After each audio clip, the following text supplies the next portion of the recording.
It's okay. Off your mic, it's okay. Off your mic, Chai! Now wow, people wey suppose talk truth to power don't off mic. And if we talk, now 500,000 they go sama us, call them hate speech. But fear not, my ego don't come. Ingo torchlight every corner, nooks and cranny of all these bad people where they spoil our country.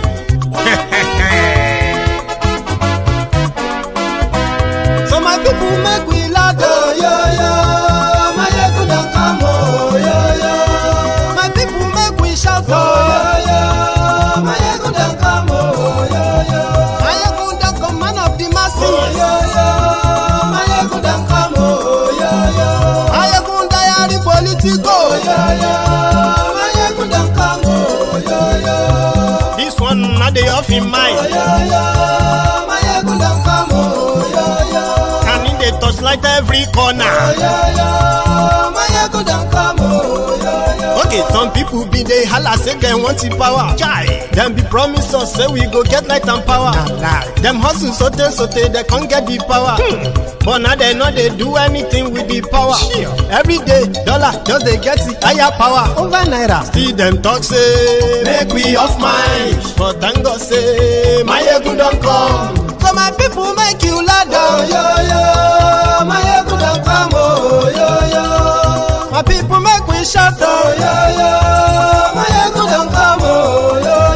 My ego don't come, man of the masses, oh, yo. My ego don't come, oh, yo.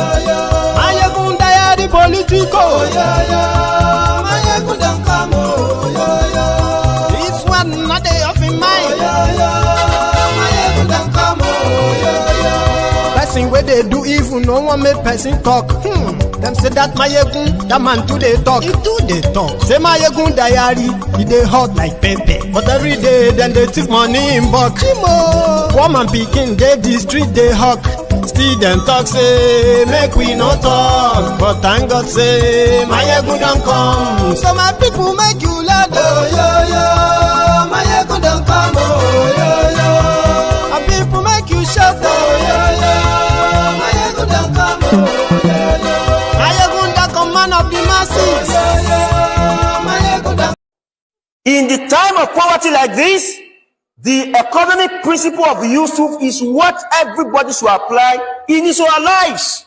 Eat little, save more. You don't know what is happening. Kese la nri lowo, makasakasa timbo. $1 was just 800 naira or thereabout a couple of months ago. Now $1 is over 1,000 naira. How much will it go? Nobody knows. Torí tó ń ṣe falafolo ọgbà salary week láwà ìgbéraga week ọgbéra rẹ̀ sánlẹ̀ láìpẹ́. Eat little and save more. Ayé tá ń jẹ chicken kọ́ la wà yìí má, ayé shawarma kọ́ má, ayé ice cream kọ́, mú gààrí jẹ pọ̀nmọ́, gbàgbé táwọn dókítà sọ pé kò ní nutritional value. Kí ló fẹ́ nutritional value pẹ̀lú kíní?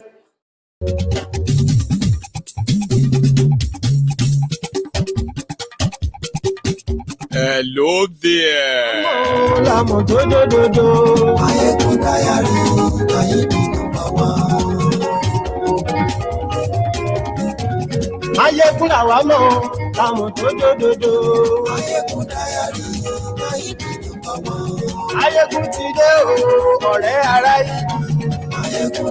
Good morning to you, good afternoon to you, and good evening to you from wherever you are watching from. This is Mayegun Live. Àṣírí ọ̀jẹ̀lú kì í bò níbẹ̀ o.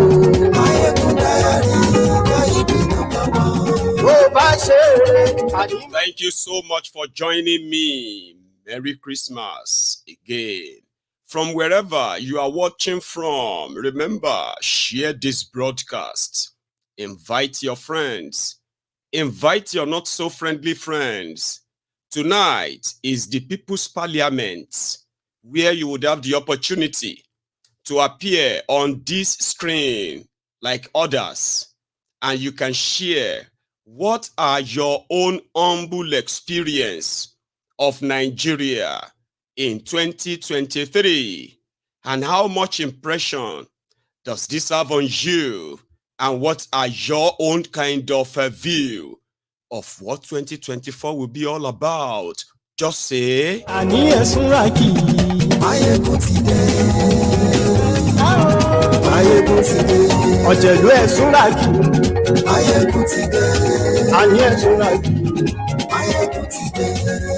Facebook. Thank you very much. And yes, there is a link that is going to bring you straight into the studio, and you can join me live. Remember, it is a very, very safe zone right now on Mayegun's Diary Political. Come and tell us something that we didn't know. Even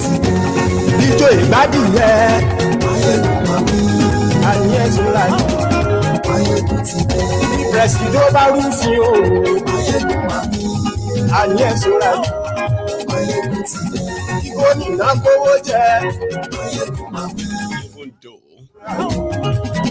it's meant to be a Black Sunday of a Plateau State, 128 people recorded or reported killed by Fulani Terrorists last night.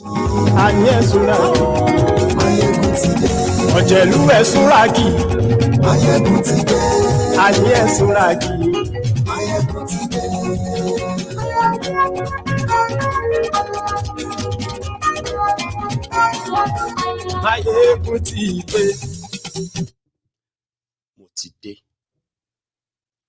Good evening to you, good morning to you, and good afternoon to you from wherever you are watching from. This is Mayegun's Diary Political, and this is Mayegun live.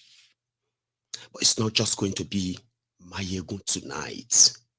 It's going to be the People's Parliament. Okay? To those who are probably participating in this for the first time, probably our new members in the Temple of Truth. So there is a segment on Mayegun's Diary Political where everyone, the viewers, including yourself, can actually participate, not just by calling in, but by joining the studio from the comfort of your own home. And you can also express your own points. Whatever you have in mind, you have just about 5 minutes to share them, Abi, for others to also express theirs too. But it does help before you participate to read what we are likely going to be talking about. Okay? Sometimes what you have in mind to say, what you want to say, is not being discussed. It doesn't matter. That's why it is called the People's Parliament. I have no idea what you want to say, but it is your own chance. So what you have to do is this. Go to a quiet place in that your home where you will not be disturbed. Now you see the device you want to use in joining us. For example, if you are using your phone to watch this broadcast, you cannot use that same phone to join us. Okay? It's not going to work. It will be echoing.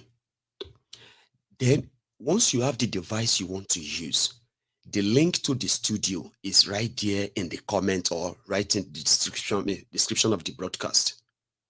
Copy it and then follow it. Put your name on, put the camera on, and put clothes on. Please don't join us while you are lying down in your bedroom with the lights off. Please don't join us, okay? When you have your shirt and you're like topless, sitting in a place, you need to know that this is like you joining the CNN. It's like being invited to come and share your opinion on something. On BBC, on CNBC. You will never want to appear irresponsible, nonchalant and all that. So I will see you behind the scene. If the camera is not on, if the room doesn't look like somebody I want to see on my screen, I will kick you out just to let you know. Then when you get kicked out, if you come back on again, I will stop you. You will never have access to join again. There's just simple instructions. So these are just the little you should know for those who are probably joining us for the first time. It is always very interesting, but before we get into it fully, I kind of always get everyone in the mood by giving us a catch up of what is going on. Ladies and gentlemen, I don't know if you have seen that Confessor Soyinka. Yeah, he met with Kanu, okay?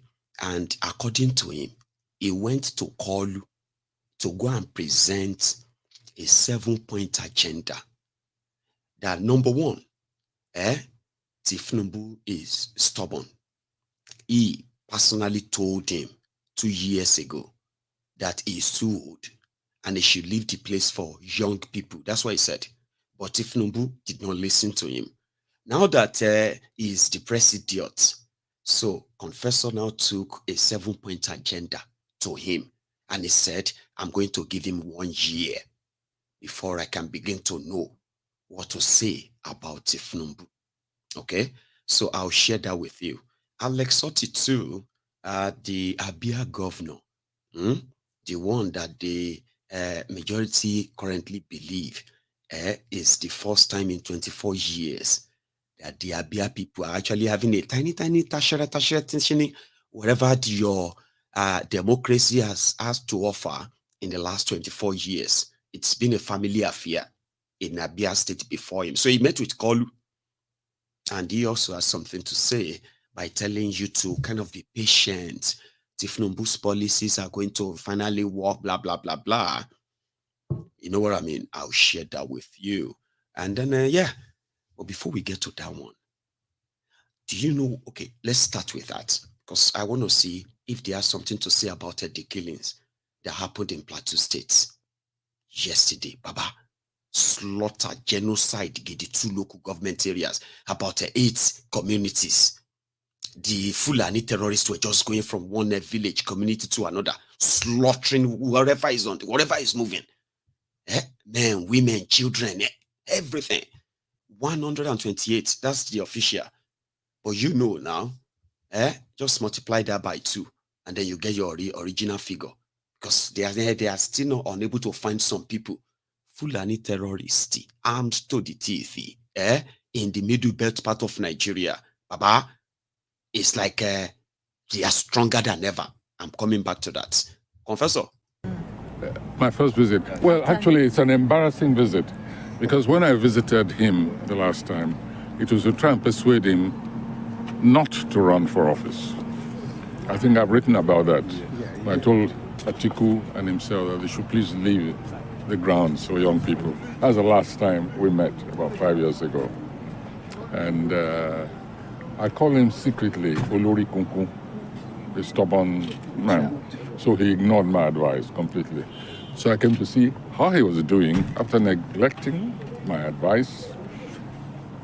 Wanted to see if both he and his wife were weathering Nigeria as well as can be expected, and to wish them a happy Christmas. He's an old friend, as you know very well.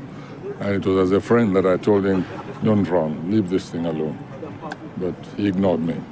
Now that he has decided to run, like Olori Koko you called him, are you convinced otherwise now? Well, you know, something you may have noticed about me, that most heads of state, when they take office, I always leave them alone for about the first year. I don't know if you've seen that, if you've noticed that.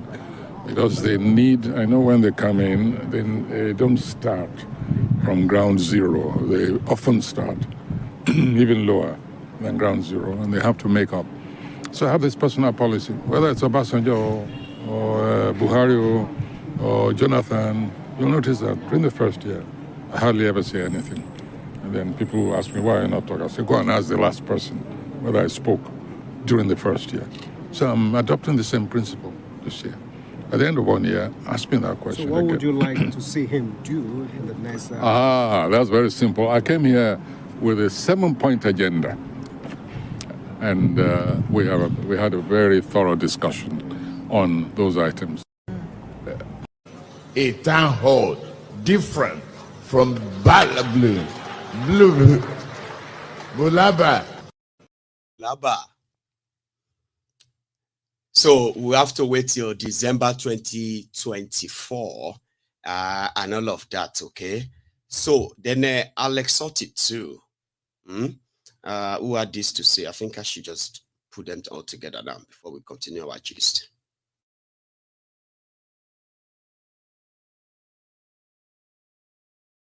Well, you know, he came in at a very difficult time when inflation was close to 30%. The debt, national debt, almost $40 billion. And then unemployment close to 33.3%. Then the management of the economy at that time was also a big challenge with almost 24 trillion naira printed, what is described as ways and means. So anyone that understands how the economy works will agree that it's a very difficult challenge. So one thing is that he has been very courageous, unifying the exchange rate and then removing petroleum subsidy, which actually had become a scam and costing us a lot of money. So those policies are good, but then they come with their negative sides. They come with challenges for an economy where over 60% of the population are living below the poverty line. So it's not going to be easy immediately, but I believe that if we are patient and if we go through the policies without compromising. Nuisance Lele. Nuisance Lele.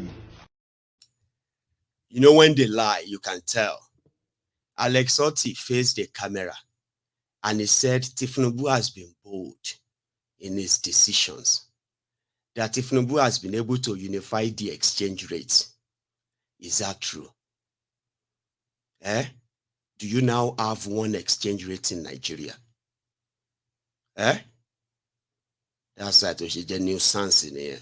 Well, I understand, Oloshelu, like, you know, see all of that, the national debt, but the same Tinubu, that is making a great decision and all that nonsense. Anyway, so none of them mentioned what was going on in, what do you call it, in Plateau State. So let's talk about it.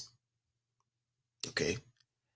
They said that the Fulani Terrorists, 2 local government areas, I actually want to pick them so that I can use their exact names.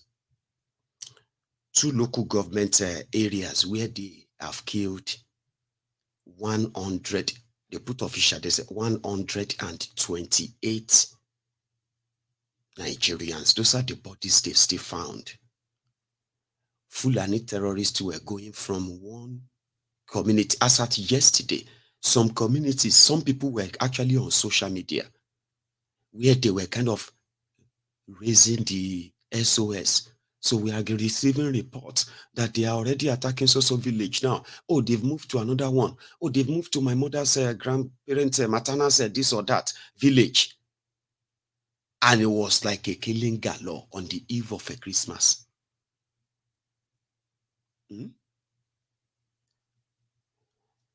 As it is, Kanu and the rest, just like you had it under Bokohari, Kanu and the rest, they are receiving visitors and partying and the rest, okay, because Kanu met Nigeria under ground zero, below ground zero.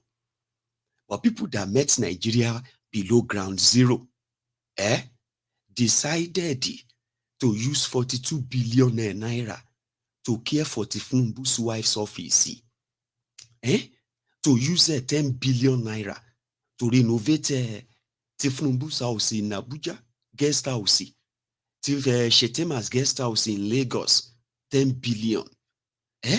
To buy a new yacht, borrow money to do all of this, so 48 billion naira to buy cars. But they met Nigeria at underground zero. But you would have to sacrifice come next year. So tonight, as we call it, the People's Parliament, it's not always so busy, so don't worry. All you have to do is that to be part of it, all you have to make sure of is read the description of the convo, okay? And then check the link too, okay? Set yourself up and just hit the join button. Now, when you join, I'm going to see you in the studio, like I can see like about a few people here already. So I'm going to encourage you, if you can hear me, please put on your camera as you are in the studio yourself, okay? So once you show up on my own in the studio, then the next thing is, you're going to show up on the screen, and then we can have a chat. Now, remember, I have managed, okay, let me even kind of give you an highlight of how this is going to be, okay? So that we are going to make it an interesting conversation tonight, all right? In 2022, this was at the height of the preparation for the 2023 charade. There were a lot of expectations, Abi, especially for those who were really, really positive that something was going to happen in Nigeria in 2023. The Obidients movement, and everyone who kind of existed then actively until the 2023 came, and then the drama that also enveloped it. Tinubu will be disqualified. Tinubu will not be sworn in. The judiciary will save Nigeria. Or the judiciary is done. Maybe all that stuff. They are like some experience for so many people. Because within it, a lot also happened. The tribal, religious tension brought by APC, that got so escalated that they killed people. This also humbled a lot of people about Nigeria. So in 2023, there were those who felt like, I am done now. Now this is all I wanted. And now, I now agree with Mayegun. Let us just break this whole thing up. They were not like that last year. Some of you were not like that. Today, if they are talking about, let us discuss about breaking Nigeria and the rest, because of what Nigeria, the experience you have in this 2023. A lot of them that you've not really been able to share with everyone. You have been angry and you have not been able to tell people why. For some reason, this 2023 gave you some different level understanding of Nigeria. And here you are, in your own words, because this is just few days to the end of the 2023. And 2024 is just right there. What is your own enthusiasm about that? What is your expectation of Nigeria then? And all of that stuff. That's what we want to have a conversation around, okay? So when you come on, remember, you have just about 5 minutes, okay? 5 minutes to kind of present yours, say yours and all that. Or if I sort of engage you, have a conversation around, well, maybe what you are talking about, yeah, you can have an extra. But always remember, for others. And to everyone who always love to join late, I have one advice for you. You can tell now that it is not busy yet. So that's an advantage for you to join if you want to. The moment it becomes kind of busy, okay, and you are like joining towards the end of it, that sort of kind of pains more, like, So I hope you take the advantage of that. However, why others are putting on their camera, I've only had just about 3 people who have put on their cameras. Please put them on, mute your microphone, and stay on there. I can see you, and I don't know if you can hear me too, but I can see you. So I'm not sure if you can see me, but anyway, I can. And therefore, once I realize that you are set, we'll come on board, we'll do it as we do it, and then more people join us as we continue, okay? So please, use the chance that it is not so busy now.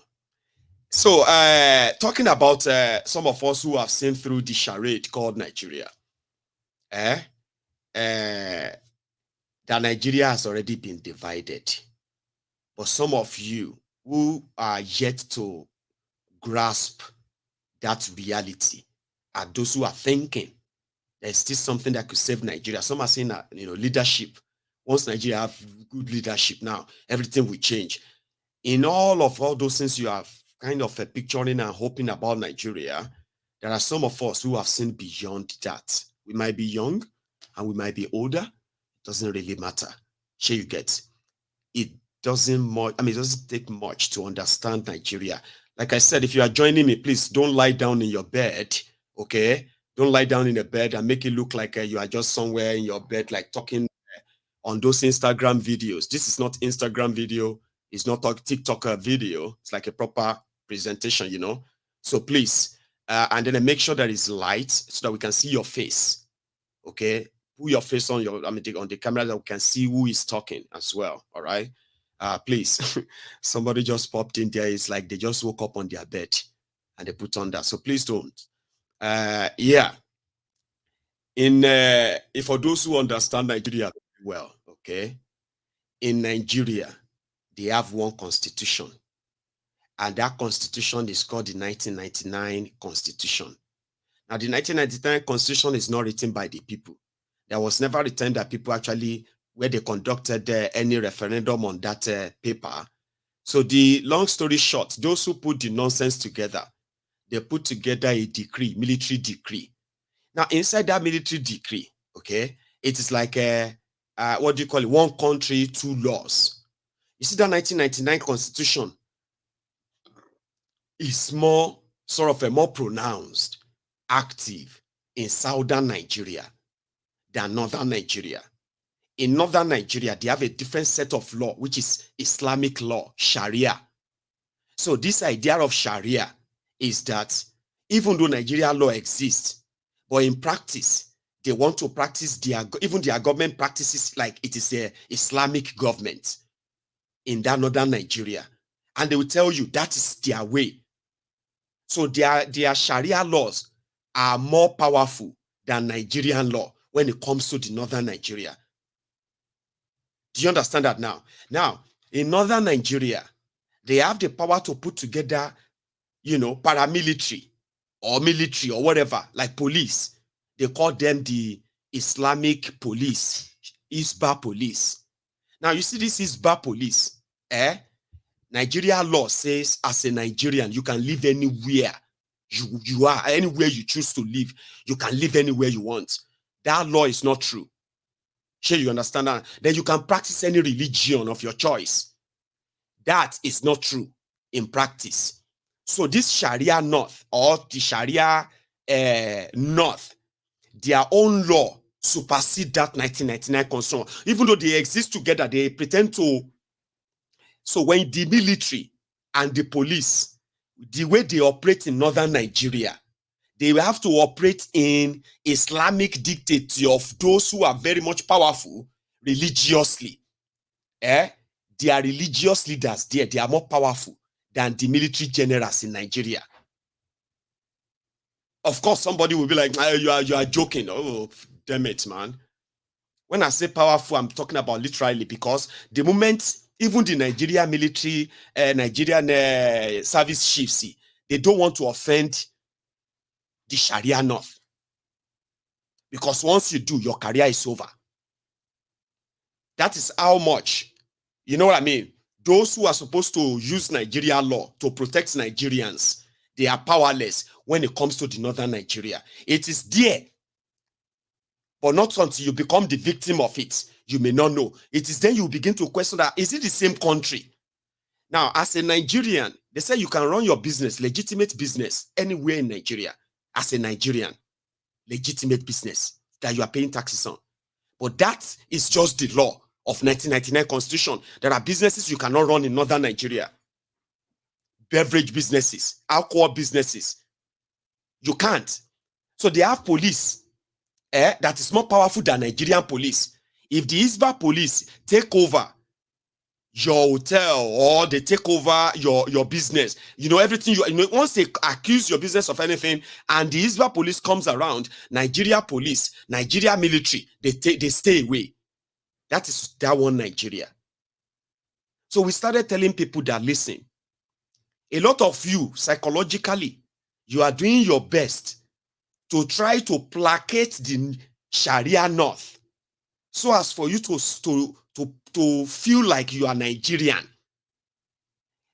Your criminal leaders sometimes want you to believe that, you need to, before you can become anything in Nigeria, you need to at least be very nice to the North. Watch what you say, because it can come back to bite you. Shall you understand? So if you say anything about the one day it's going to come back, because they can use that against you enough. And for those who are from the southern Nigeria, who are power mongers, hungry criminals, gluttons, they will do everything to keep it that way, even though they know how divided Nigeria is that way. Nigerians will lose their businesses to the Isba policemen and the rest of them. Nothing will happen. Not even any court can give you any judgment and say Isba police burning your alcohol, burning your businesses. So, it's against the law in Nigeria. It is against Nigeria law. It's against Nigeria law for them to attack your business. So they have no constitutional right at all. But they have created that, the Sharia law. Inside the 1999 Constitution, Sharia was mentioned there over 43 times. Sharia, Sharia, Sharia, Sharia, Sharia, Islamic Sharia, Sharia, over 43 times mentioned. But the people, do you have any right you can call Catholic right, something like that? Because it's religious. Where they want Sharia, all of now will be Catholic. They're supposed to mention your own whatever law in your own book and your religion too. All of us will be Ogboni. Ogbogbo shege. They were supposed to mention the Ogbogbos there too. But Sharia was mentioned there, and people of Nigeria, people, was probably mentioned like maybe one or twice. That is inside that Nigeria that all of you I pledge to Nigeria, my country, to be faithful, loyal, and honesty. But when you know, you tell yourselves and say, this northern Nigeria is the problem of Nigeria. Underage voters, Alimajiri, this and that, rigging election. No, you know what I mean? You are deceiving yourselves, but I know that. That is why people like me believe that whether you realize it sooner or later, we are all going to arrive at the same kind of point where you know that it is not that we wish Nigeria evil. It is because Nigeria is built to be the way it is. And if you value your life, if you really, really cherish your future, especially that of your children, you cannot continue to defend the status quo. So as you are preparing for 2024, Kazina Isba, they have also opened shop. They've launched their own Isba in Kazina.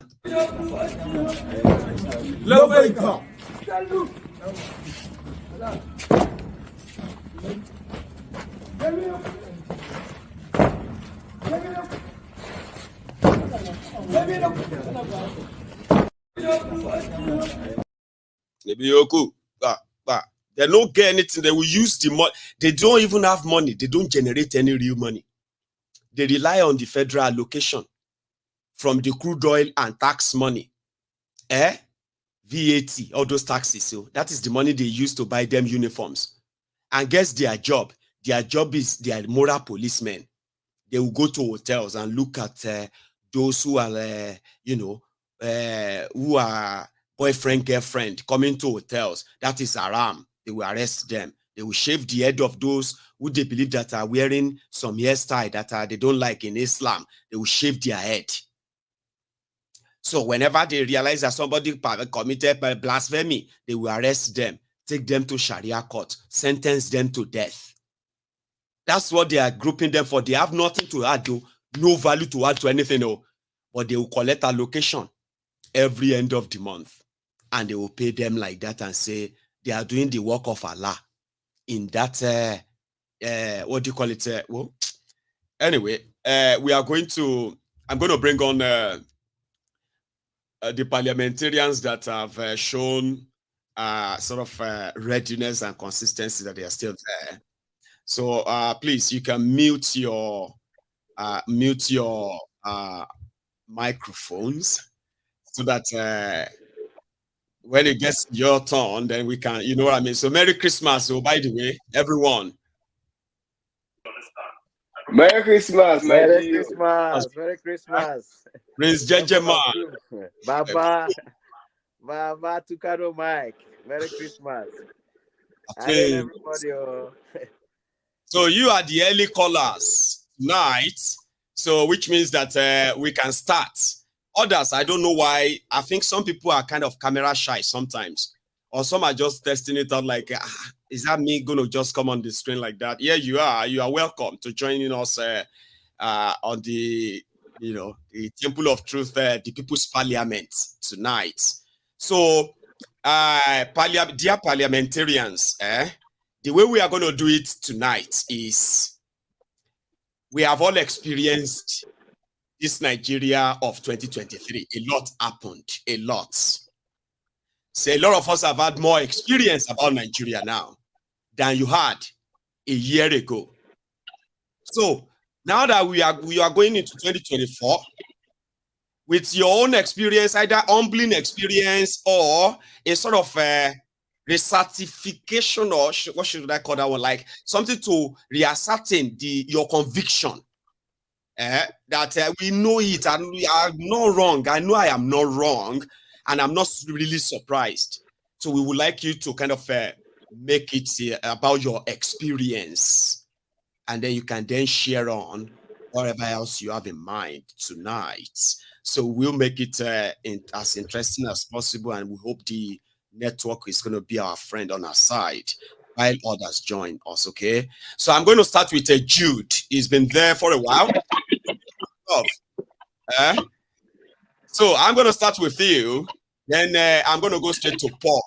After Paul is going to be Prince Jejeman, okay? As others are going to join us, right? We share the slots. So yeah, everyone can mute their microphone now, please, except Jude, who is going to be the next speaker. Jude, it's really good to see you again, love. My Gio, I must greet you, sir. Merry Christmas. How is the family? Merry Christmas, bro. Well, we thank God, though. How is everything over there? Thank God. Yeah, it's Christmas. We thank God. It's been eventful. It's been very eventful. The Sabbath touch everybody, and it's like, an experience. Share with you. It's like Bokohari gave us shege. Then Tinubu gave us shege banza and Sapa promas. So we are suffering a collide ugly experience, which is very, very painful. And it's really very painful and worrisome that those of us in the diaspora, we're actually the ones worried about those more than those of them at home. I really don't know why a vast majority of them at home don't literally care about the happenings. I don't know. And I have noticed something about this government. I think the media, they are using the media very, very, very powerful. They're spending a lot in the media because it's so crazy to come out on the internet and see some of the lies, the white elephant projects that they are throwing around, deceiving the poor masses who are very, very gullible. And I was talking with a friend, and the lady was like, I love Nigerians especially. Nigerians are smart. I was like, no, Nigerians are not smart. They are dumb. Because if they are dumb, they won't be suffering the way they are suffering. The smart ones are no longer living in Nigeria. Only the dumb ones lives in Nigeria currently. And she was like, what do you mean by that? I was like, okay, tell me. How can you tell me a country of 220 million persons that someone who is a certificate forger, who forged his way into office, lied to 220 million persons, brought the light with evidence, and everybody bought the lies, and they couldn't even do anything. The same way we are complaining that we're suffering because of our parents took no actions, the same way we are still here doing no actions. And we always want to, we keep on repeating the same thing, but always expect different results, which is not fixable in the real world. I think those people are home. Sometimes when I hear people saying that it's we in the diaspora that need to make the move, I just look at them and laugh. How can you tell we here to make the move? It's those of them at home. If they are ready to take back their nation, if they can hit the streets, let's have a discussion. And the last time I said it, if the women of Iran can protest over the Iranian government and got victory, what about the healthy men and women in Nigeria languishing in suffering? A lot of people had over 500 persons were killed in Plateau, but they will tell you less than 120. It's how the media operates. The killings, the ethnic cleansing. And when we complain about the Fulanization, they think it's just American propaganda. Just like using Israel as a case study, Israel was proposed to Uganda years ago. If the ancestors of Uganda didn't reject that proposal, what the people of Palestine are suffering today is what the people of Uganda will be suffering. Now that the Fulani are doing this ethnic cleansing, those of us in the south may think it's none of our business, is in the north. But when they are done with them in the north, although they have conquered the north fully, they'll move down to the south, but they need the rainforest, of which we are the ones that have the rainforest. They can't, and anytime I think about Nigeria, I'm always very, very furious. It's only in Nigeria that the desert has more population than the rainforest all over the world. It's only in Nigeria. How they were able to convince us to believe these lies and accept these lies is still a mystery to me. So it's so painful, and I really don't think we have any hope in this current government. I really don't think there's no restitution.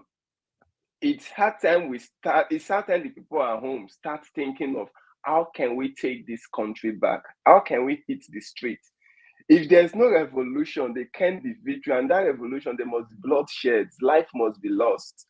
If I'm not ready to pay the ultimate price, the Europe that we are rushing to celebrating today, Europe got their freedom with bloodshed. They fought war. The Europeans, they love war because they believe they can't be peace. They can't be coexistence without war. They love war. All nations of Europe, they fought war. They fought against themselves to get the freedom. The freedom we are enjoying today, the free life we are enjoying, the good life we are enjoying. Why can't we do the same thing?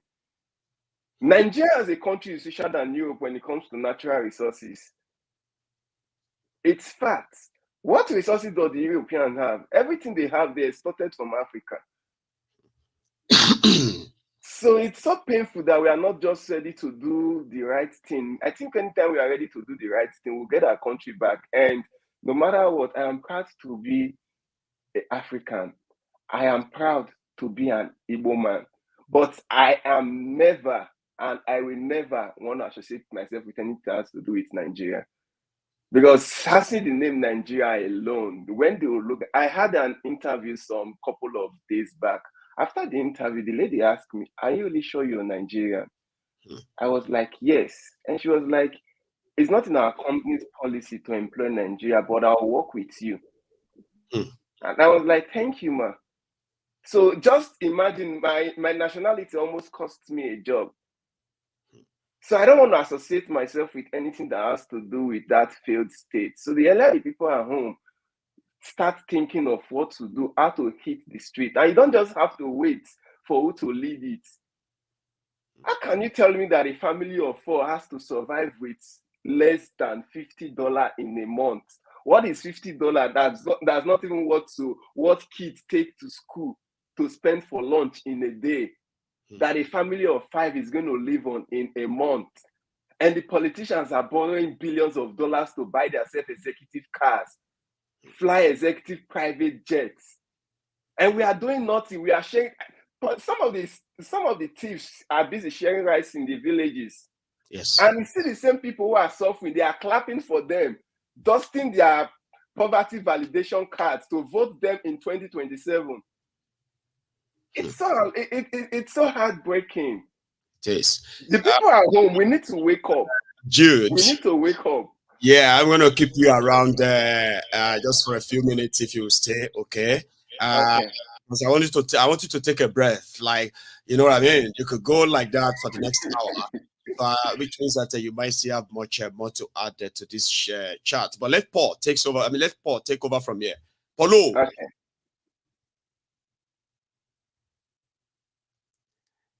Can you hear us, Paul? You will need to unmute yourself.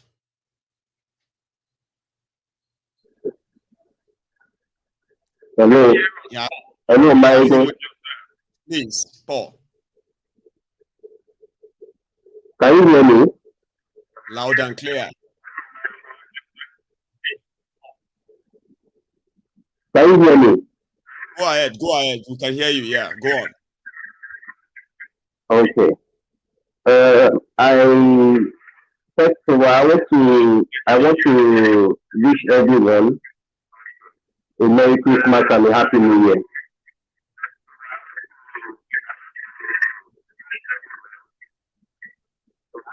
And I pray that God will continue to protect and guide every one of us. Paul, if you are using the same phone for the same broadcast, if you are watching the broadcast on the same phone, you can't do that. That's why it is mixing up, echoing. You need to stop the broadcast. If you are using your phone, you need to end the broadcast on your phone and join this directly. Then echo. Maybe I can't. Yes. I can't hear you. I can't hear you clearly. Let me go out. Let me go out and come back in. No wahala. I'll get Prince Jejema on then. The Prince. Yes. You are looking different. Merry Christmas, Prince Jejema. Merry Christmas, our Tukano Mike. Yes, sir. Baba, you too much. We are happy to see you this Christmas. It's good to see you. Yeah, my good general. Prince Jejema always look different now. Yes, sir. The weather never be the same. You get what I mean? So, as the weather they change, we have to change with the weather, isn't it? That's right. Yes. So, yeah, Merry Christmas to the Temple of Truth, the great fans. You know, this is our own BBC, CNN. You know, and Al Jazeera named them. Okay, this is one of the greatest media station you can ever glue to. You know, and I want our people to continue to share this platform. It's the only one of the best organic platform you can ever glue to on YouTube or social media. Okay, so please let us continue to spread it wide, like it, so that you can boost the program online. Thank you so much. Greetings once more to everyone. You know, first of all, I want to. Yesterday, I was pained because I was calling and couldn't get into the station because of what you just informed us today. This happening in Plateau. Okay, it's quite unfortunate, and that was one of the reasons I was calling yesterday, because these animals, they always attack during Christmas. You can remember the Christmas bombing, you know, and the attack in Benue was on 1st January, some time ago. You know, these are the time, festive time is the time they usually move out to attack. You know, when they know that people are happy, they want to cause pains, they want to cause destruction. You know, this was one of the reasons I was calling yesterday, so that I know that your platform is a platform with a great voice, you know. And I want our people to get that information in time, you know. And it's not yet over, you know. They are still positioning themselves other places. People should beef up security. People shouldn't just go up and down enjoying drinking. You know, if people are fighting at the same time, let your protection be around you. Let your protection be around you. Don't lose guard of your security. You know, it's very, very important, because these marauders, they are being aided and abetted by the government. That's the irony of it. You know, Madanjuma told us they are colluding, they are colluding. You know, he said it very authoritatively. And our people should not take it for granted when you get such a weighty information. You know, Nnamdi Kanu also has been shouting. He went to our people in US and all over the world, advising them or asking them to raise funds for bullets and guns, because these people, they are coming. You know, he has seen it. You know that they are coming, and that's the reason why they are still all over Nigeria in our forests. The Ruga agenda is not yet over. The Metiala, they are underground now, you know, planning heavily. You understand? So that's the reason why IPOB is not loose garden. You know, the election did not take us unaware.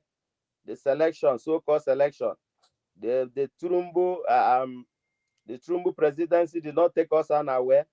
You know, we have foreseen everything. Our leader, Mazi Nnamdi Kanu, you know, opened our eye to see that their PVC was useless, and they are caught even that these people, they position themselves everywhere. The Fulani terrorists, you know, they position themselves. They are the one that owns the ISWAP. They are the one that owns the Boko Haram. There's one that owns all the most dangerous terrorist group in Nigeria. And what is the agenda? The agenda is to make Nigeria now a Fulani nation. They made open border. We shouldn't forget.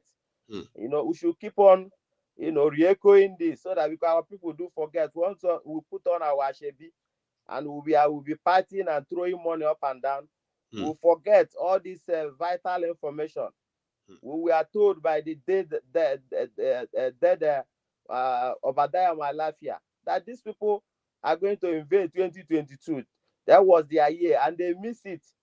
That was the height, you understand, of their plan, Yeah. and they miss it. Okay, so and this is the reason why they went out. They've been kidnapping. They are serial kidnapper, and they don't only kidnap in Nigeria. They went international in 1984. The same Fulani herdsmen Buhari, yeah, he were kidnapped on Marodiko. That was how our relationship with the UK was destroyed. And since then, we have to find it hard to get visa to go to UK. Before, you can just get your ticket and go to UK. You understand? It was a Fulani herdsmen, terrorist kidnapping that destroyed all that relationship. And once UK put the embargo, other country, because they have veto power in the G8, other country follow suit. That was the genesis of our international problem.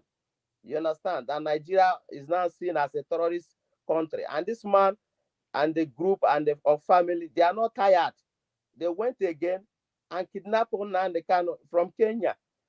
In the name of one Nigeria. That's the irony and painful part of it. They do all this thing under the cover of a nation. You understand? They are doing it in the north, and it's not enough for them. They have to do it under the cover of one Nigeria. And we foolish, I won't put myself because I'm a Biafran. I said those that are foolish to call themselves Nigerians are still shouting, I pledge to Nigeria with all my heart and yash with them. You understand? You, Prince Jejima. It's like the parliament is now like packing up, as you can see. Oh, great. Prince, Great. yeah. Great.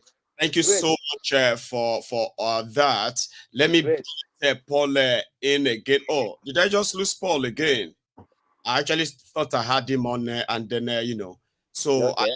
I'm going to say thank you anyway, Prince Jejeman. Thank you, my good general. Yeah, now that you've brethren, I will say Jude. So I'm just going to give you just a minute, a quick one, to possibly just okay. Go to the next person. Okay. In the bottom line to Allah, other view is that I think for Nigerians, we shall any means be discussing because there's nothing to support the no, I don't know what government happened to the audio takeout. there. Hang on, Jude. Something is not right. I mean, the whole thing just started like sounding like Jude is on medication. Can you hear me? Okay, I can hear you loud and clear. Can you hear me? But the system is like giving us another different audio. So sorry, Jude, okay? So I'll leave it at that and then Prof. Can you hear me now? Before the system Okay. Yes, ma'am. Thank you. For some reason, the audio is about to kind of run riot on us there. I haven't seen Paul back, but we have a lady. By rules of the parliament, when we have any lady parliamentarian on, we sort of give them a bit of a pass. So, Kenny, you know the rule. You're not new. So it's like you are a veteran yourself. Milady, Celia is here. Sorry, did I even pronounce that right? You can unmute, ma, please. Let's see if I could do that for you. I've done that. Great. Can you hear me, ma? Yes, sir. Hi. Hiya. Great. So did I call you right? Is it Celia or Celia?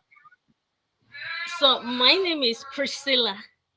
Priscilla. Okay, we just took the last one. Celia. Okay, I'll stick to that. So, milady, thank you so much for joining us. And here we are, sharing what we consider our different experiences in 2023 about Nigeria. What was the expectation? What was it like now, after, and what are the supposed 2024 expectation of Nigeria in your own view?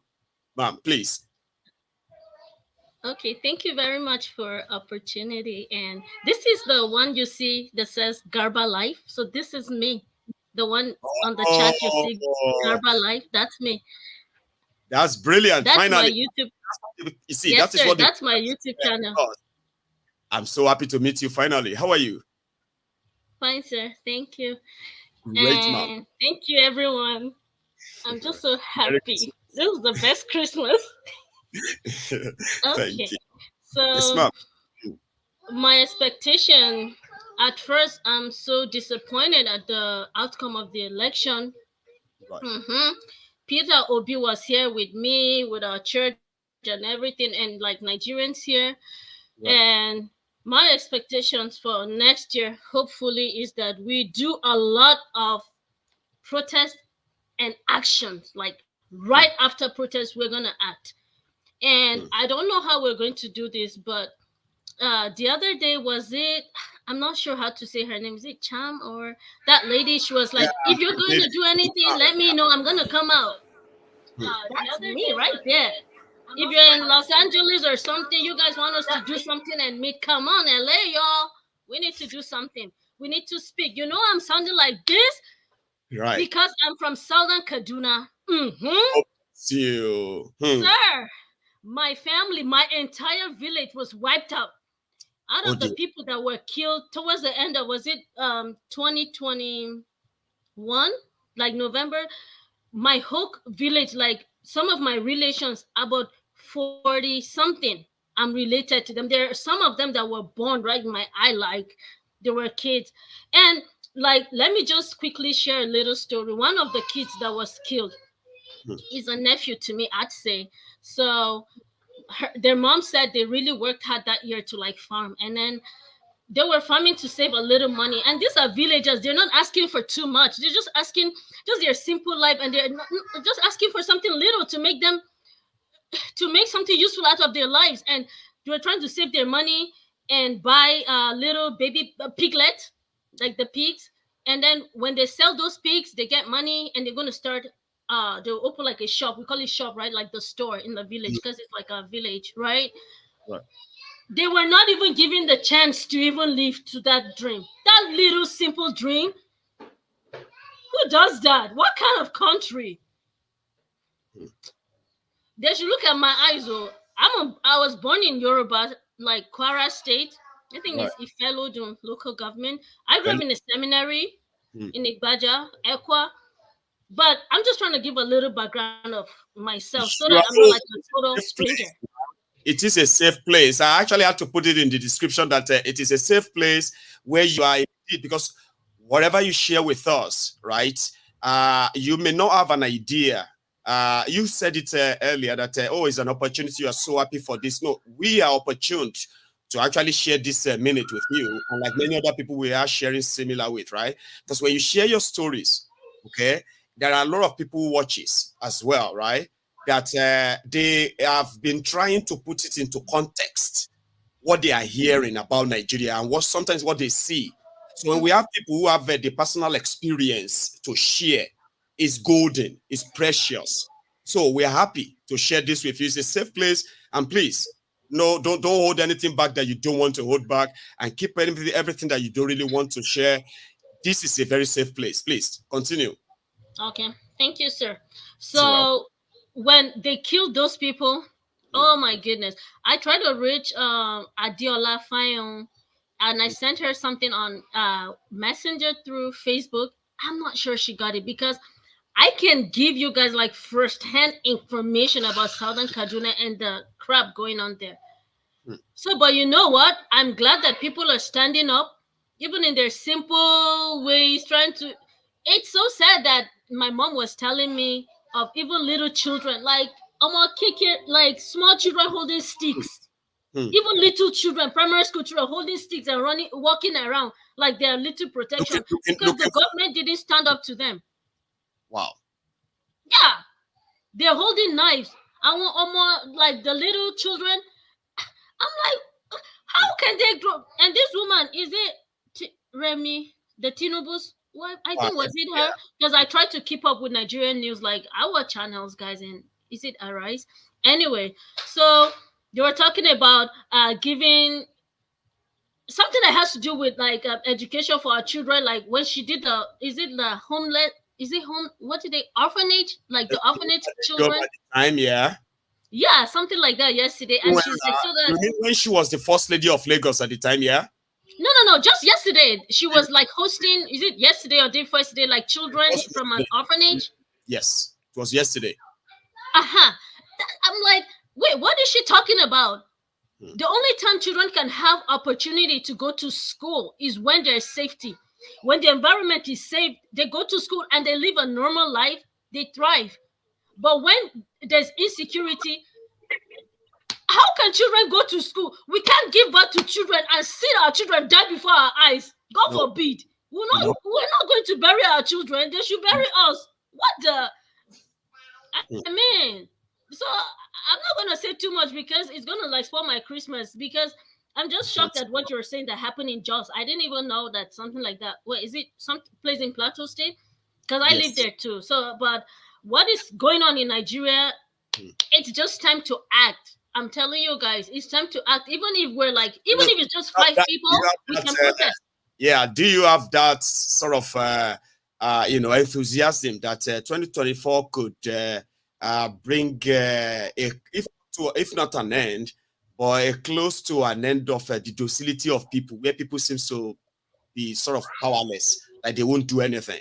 Like, do you have any sort of, incline or something that probably like 2024 could be the time? Just randomly, would you think of that with your experience so far? The experiences in Nigeria make the situation look hopeless, right? But the truth is, the only way forward is to act. It's not even this protest. I don't know why Oga Peter will be again. I beg, if you no go do, just stay for side. Because I think that this is why this thing is escalating. And even his Shaware, I don't know how to say his name. Shaware. Thank you. Someone, was it you or someone said maybe they wouldn't have done the ceremony or something would have happened before that swearing in. I mean, if we don't act at the right time, I'm sorry. So we just need to act. Peter Obi wants to keep a clean file, and he's not holy too. None of us are saints. So, I mean, so many people are pissed up. So many people are disappointed. So many people are in pain. Young people are having high blood pressure. That's not right. So, but next year looks like it's going to be, I don't know. I really don't know.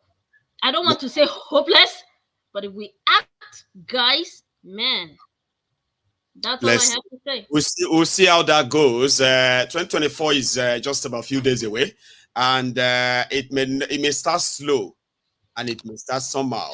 However it is, 2023 experience has taught a lot of you that you may not, you can't rule out any shock or any surprise in Nigeria anymore with what is going on. But yeah, we'll see.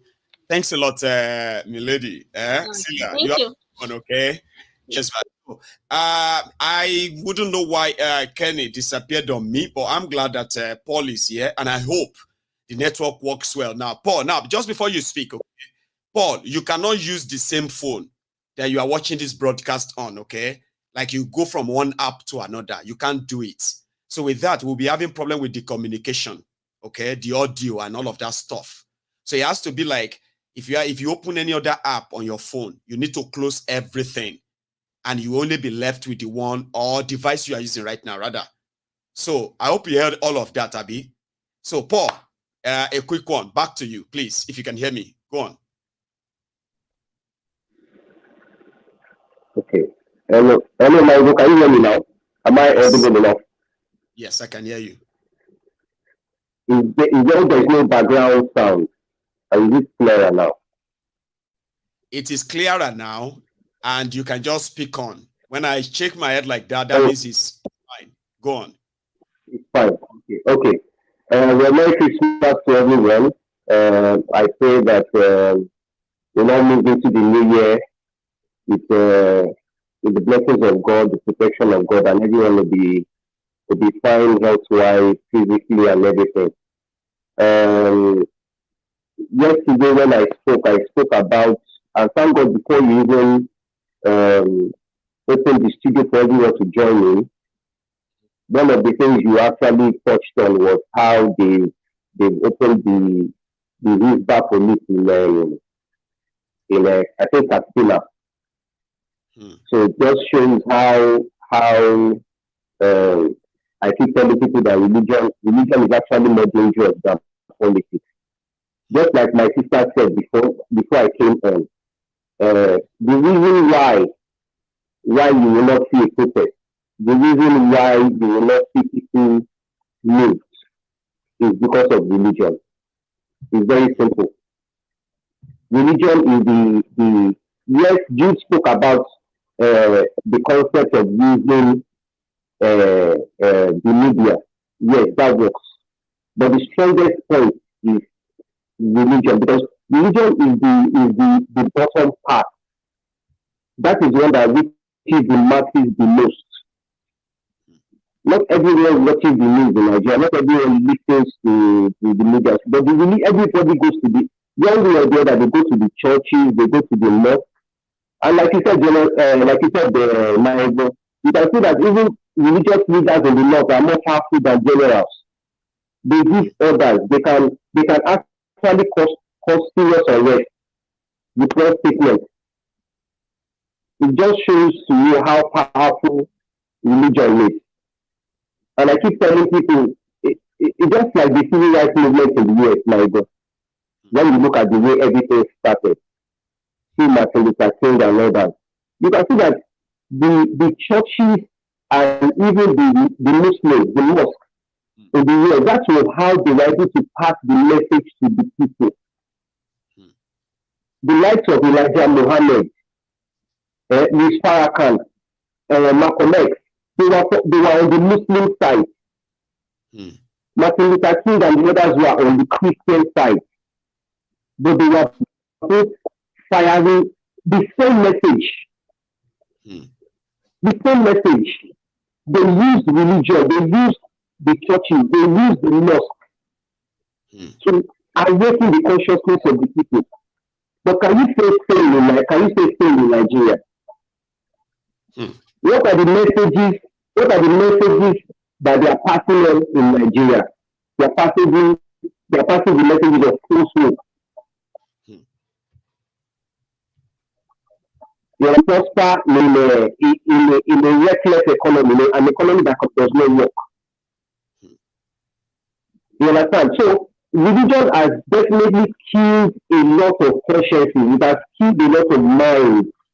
So if you are listening to me today, you feel as we go into 2024, you understand, we spoke about the 2023 election that it will just be the same old ball, man. Like you have always said, now is the same script. You understand? Now we are going into 2024.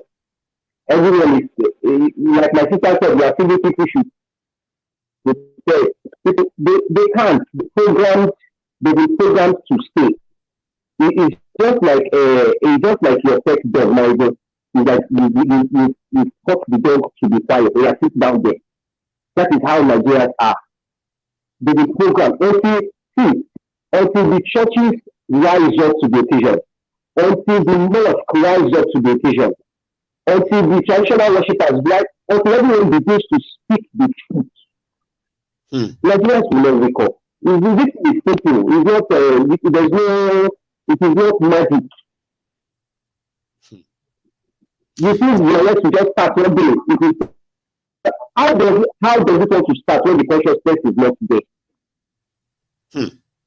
How does it want to start?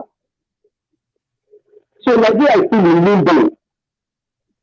2024, it will continue. Don't expect any changes. Tinubu, now look at what is happening. You know that Tinubu is already positioning himself for 2027. Right to talk about maybe people are not even listening. So people have even forgotten that Yakubu is still the INEC chairman. He has not been released. He's still there. So who is going to win the next election? This is the now push Obi again, another person. People now start running around Obi is back. Maybe we can do this time. The new way to be the last time we tried, now we can do it. On our tradition here. Thank you, Paul. So Nigeria is amazing. Just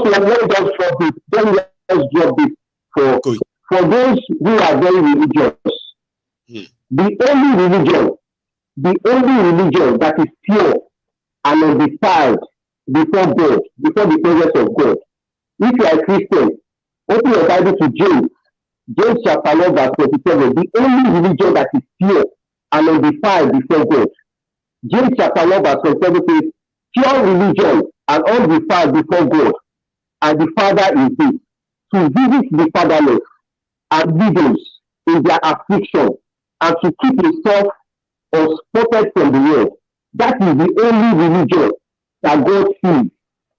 Not your adogamy, not your unity, not your yakilele, not killing yourself over men who share the same red blood like you. Who will stand glory and ordinary in the presence of God. The same way you yourself will stand. They are men, they are not God. Thank you, Thank you.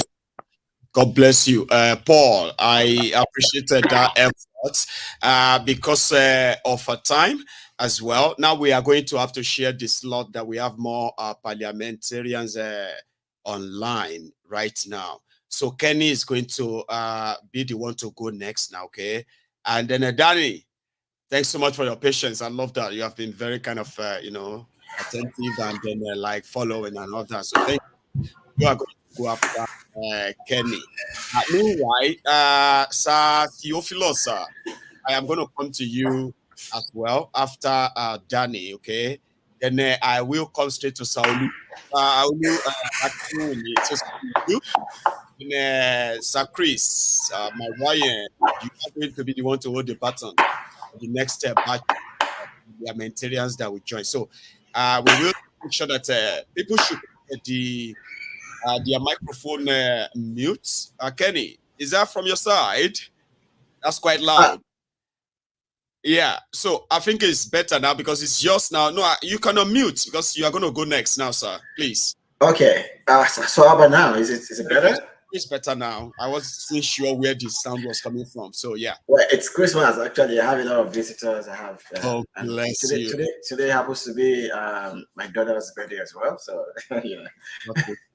We are not going to hold you too long. all right. Okay, thank you so much, Mayegun. And I'm glad to be part of this event today as well. I want to wish you Merry Christmas and all the viewers as well. I wish you a Merry Christmas and you have a good Christmas experience this year.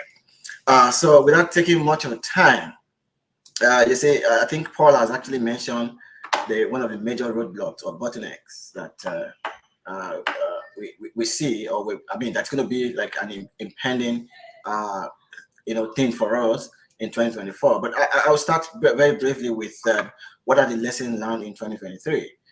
Lesson learned in 2023 is that for me, I've seen another level of state capture, right?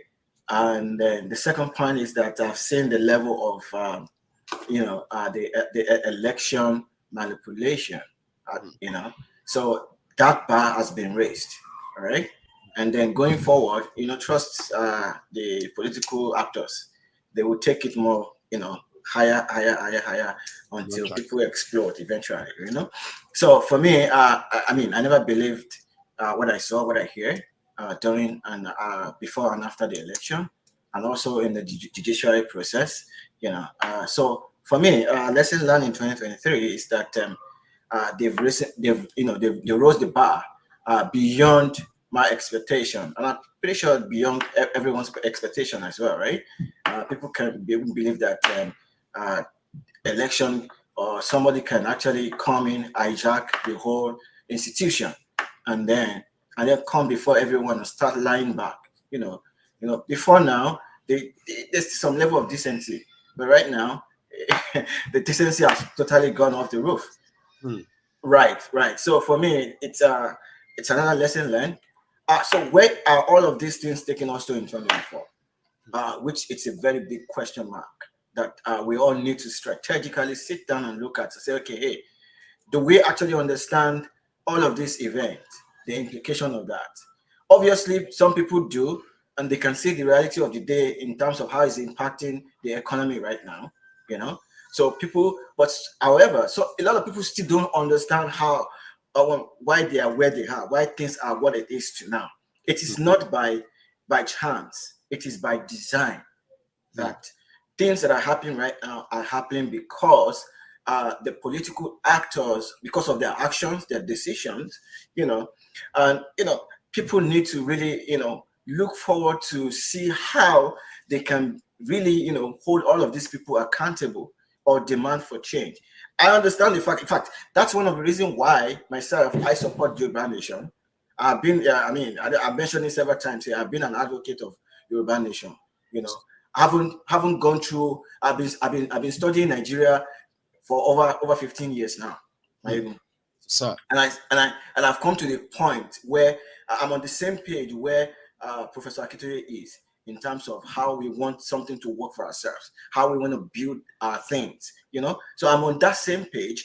And sometimes when I see people making comments, sometimes I have to leave everything that I'm doing, if I can, and talk to the person and say, hey, man, we are on page 19, but because you are just opening chapter 2 of your Yoruba Nation book or the playbook, you think that you can make comment, and this kind of comment shows that you have little knowledge about, what's going on about you, or an ignorant, kind of comment. So where am I going with all of these things? Looking forward to 2024, the citizen, the Nigerian peoples need to take more responsibilities and stop looking at the religion or the tribal, all those, nonsense that the cards that the political actors are actually using. And people need to really understand what a religion is and what is called religion for servitude, where people are actually using religion to enslave and keep people quiet. So I would say that religion is one of the number one thing to deal with in 2024 if people really want to be free. All right. Religion has its own positive aspect of it. As a matter of fact, religion support by default, by principle, support people's freedom. All right. But however, it can be used in Nigerian case, it has been used to not only suppress people, to enslave them and to keep them quiet and silent. Okay, so in 2024, I expect the peoples of Nigeria to really understand how religion are being used to enslave and keep them quiet, and then also to go beyond religion. If they really want the future, the freedom for themselves, they need to put the religion aside and then demand for what is right in 2024. Another thing I would say that I quickly put some other point down. So another thing. I respect for that. That's why I kind of love those of you who take out your time to participate in the parliament, because a lot of people are glued to their screen right now listening to you. So please continue. Olu. So another thing is that in diaspora, what can we do? We're doing the little we can by educating. And that's why I'm fully committed to my news platform. You know, everyone knows in my house, you know, that as a matter of fact, I saw if one of my friends just messaged me from Nigeria saying, "Oh, Kenny, I just saw you on this my screen." I said, "Okay, yeah." I said, "Yeah." And sometimes my former colleague, my former boss in Nigeria asked me, "Kenny, I saw you on the screen. Why you?" I said, "Boss, you remember when I was at work, sometimes when I'm in the office, when we have our lunch, I usually talk about all of these things, you know. But I saw a bigger platform. I saw somebody that is doing it better, far better, and is reaching, you know, a lot of people. And of course, I'm in the same page with this guy, and I'm supporting everything that this guy is, you know, all the message, so that our people, the so-called educated ones, who are so foolish that their education, they throw it into their pocket, and they are working with their sawdust brain up and down. And you see educated people talking, you wonder that, okay, what's going on? There was a time, let me just quickly chip it this. I was online with a lady from Germany, and we're talking about during the election period when they announced Tinubu, and this lady, and I said, okay, this is why it happened. This is what the lady asked me a question. I said, but we have governors now. What are all those governors doing? I said, oh, so so you think your governors are representing you? Or you think your religious leaders are representing you? Everybody is for their own pocket, man. They do it differently. It's for their own pocket. So it is the people. When they say democracy is democracy of the people, for the people, by the people. But what we have in Nigeria is not really, it's not democracy. It is democracy by hooligan. It is by democracy by who can command the level of state violence. Who's control of non-state act of violence. And mark me, I made a comment last time when we had the parliament, during Obi's birthday, if you can remember. Yes, I said that nothing will happen. Tinubu will do everything possible and we will stay there. Nothing will happen. Has anything happened? No. So now going forward, the political actors in the northern Nigeria, they are learning. This is a new call for them. It's a new learning call. How things are being done. Trust me, they will wait patiently after Tinubu. You see, after Tinubu, they will take it to another level. They will take it to another level, to the point that, you see, you will now look and say, so Tinubu was a little bit decent. All of this will even be like a child's play then. It's child's play, you know. It's a new thing that the bar has been risen. All right. So if people don't act in 2024, they'll keep raising the bar until everything explodes on everyone. It's not as if we want the doom to happen in Nigeria. But I want to come back and invest back in Nigeria. I want to do a lot of things, but I can't do it. I can't do it. Why would I do it? I have a lot of people here, they've been here 30 years, 40 years. They are regretting putting all their investment in Nigeria and building to thinking that, okay, they will spend half of the year in Nigeria when it's cold here, all right? And the other one, they will come back. But right now, everything is just in shambles. They cannot even go. They cannot do anything. They're just complaining all around it. All right. So if we came here recently cannot do anything. Those of us who are younger now, would we ever be encouraged to do same? Yeah, we're not encouraged to do same. That's why for someone like me, I'm putting my voice, I'm lending my voice right now, and to be in the diary. When the time comes, I say, okay, when I'm talking, look at me. I added my voice. Go and check my diary. Go and check this one. Check that. You know. So in 2024, I'll encourage everyone, both in diaspora and in back home in Nigeria, they need to take the bull by the horn. All right, but us in diaspora, we need to keep encouraging them and keep talking to them. I know by the time the level of information gets to the grassroots, maybe things would people would rise up and then demand. That's my own take. My level of optimism. Okay, I love it. I'm not looking forward to it. So. Much, Kenny. I'll leave you with everyone. Merry Christmas, Baba. Okay. Yeah, so okay. Thank you very much. Yes, Baba. So, Danny, just because it is the tradition, we have a lady that we just have to give us a courtesy. All right. And then, and you know, I'm just going to have Princess Balogu to take the action, but I'm still going to need your permission, okay? I know it's been like nearly an hour there. You've been waiting. So, but you're a gentleman, I believe, dear ma'am. So, Princess, you would have a shot. How are you? Merry Christmas. Merry Christmas, everyone. Merry Christmas. My Christmas, so Princess. Yeah. It has been a roller coaster. You can joke with on your hair. Has been a roller coaster. We've had it bad. Some had it worse. Some had it worst. You know, some are having it very worse, bad at the moment. From election, from campaign to election, from primaries to buying votes and buying delegates, you know, delegates that are meant to be professors, you know, rigging in illiterates, and from war in Ukraine to Russia, from genocide in Israel and Palestine, from every of this thing. There was a time I called in on the program. I told you something, you know. I told you people will not revolt. They won't. I told you there is no protest that has ever happened apart from NSAS that has not been sponsored in this country. And the people that are sponsoring the protest, yeah, that were sponsoring the protest are the ones in power now. That's right.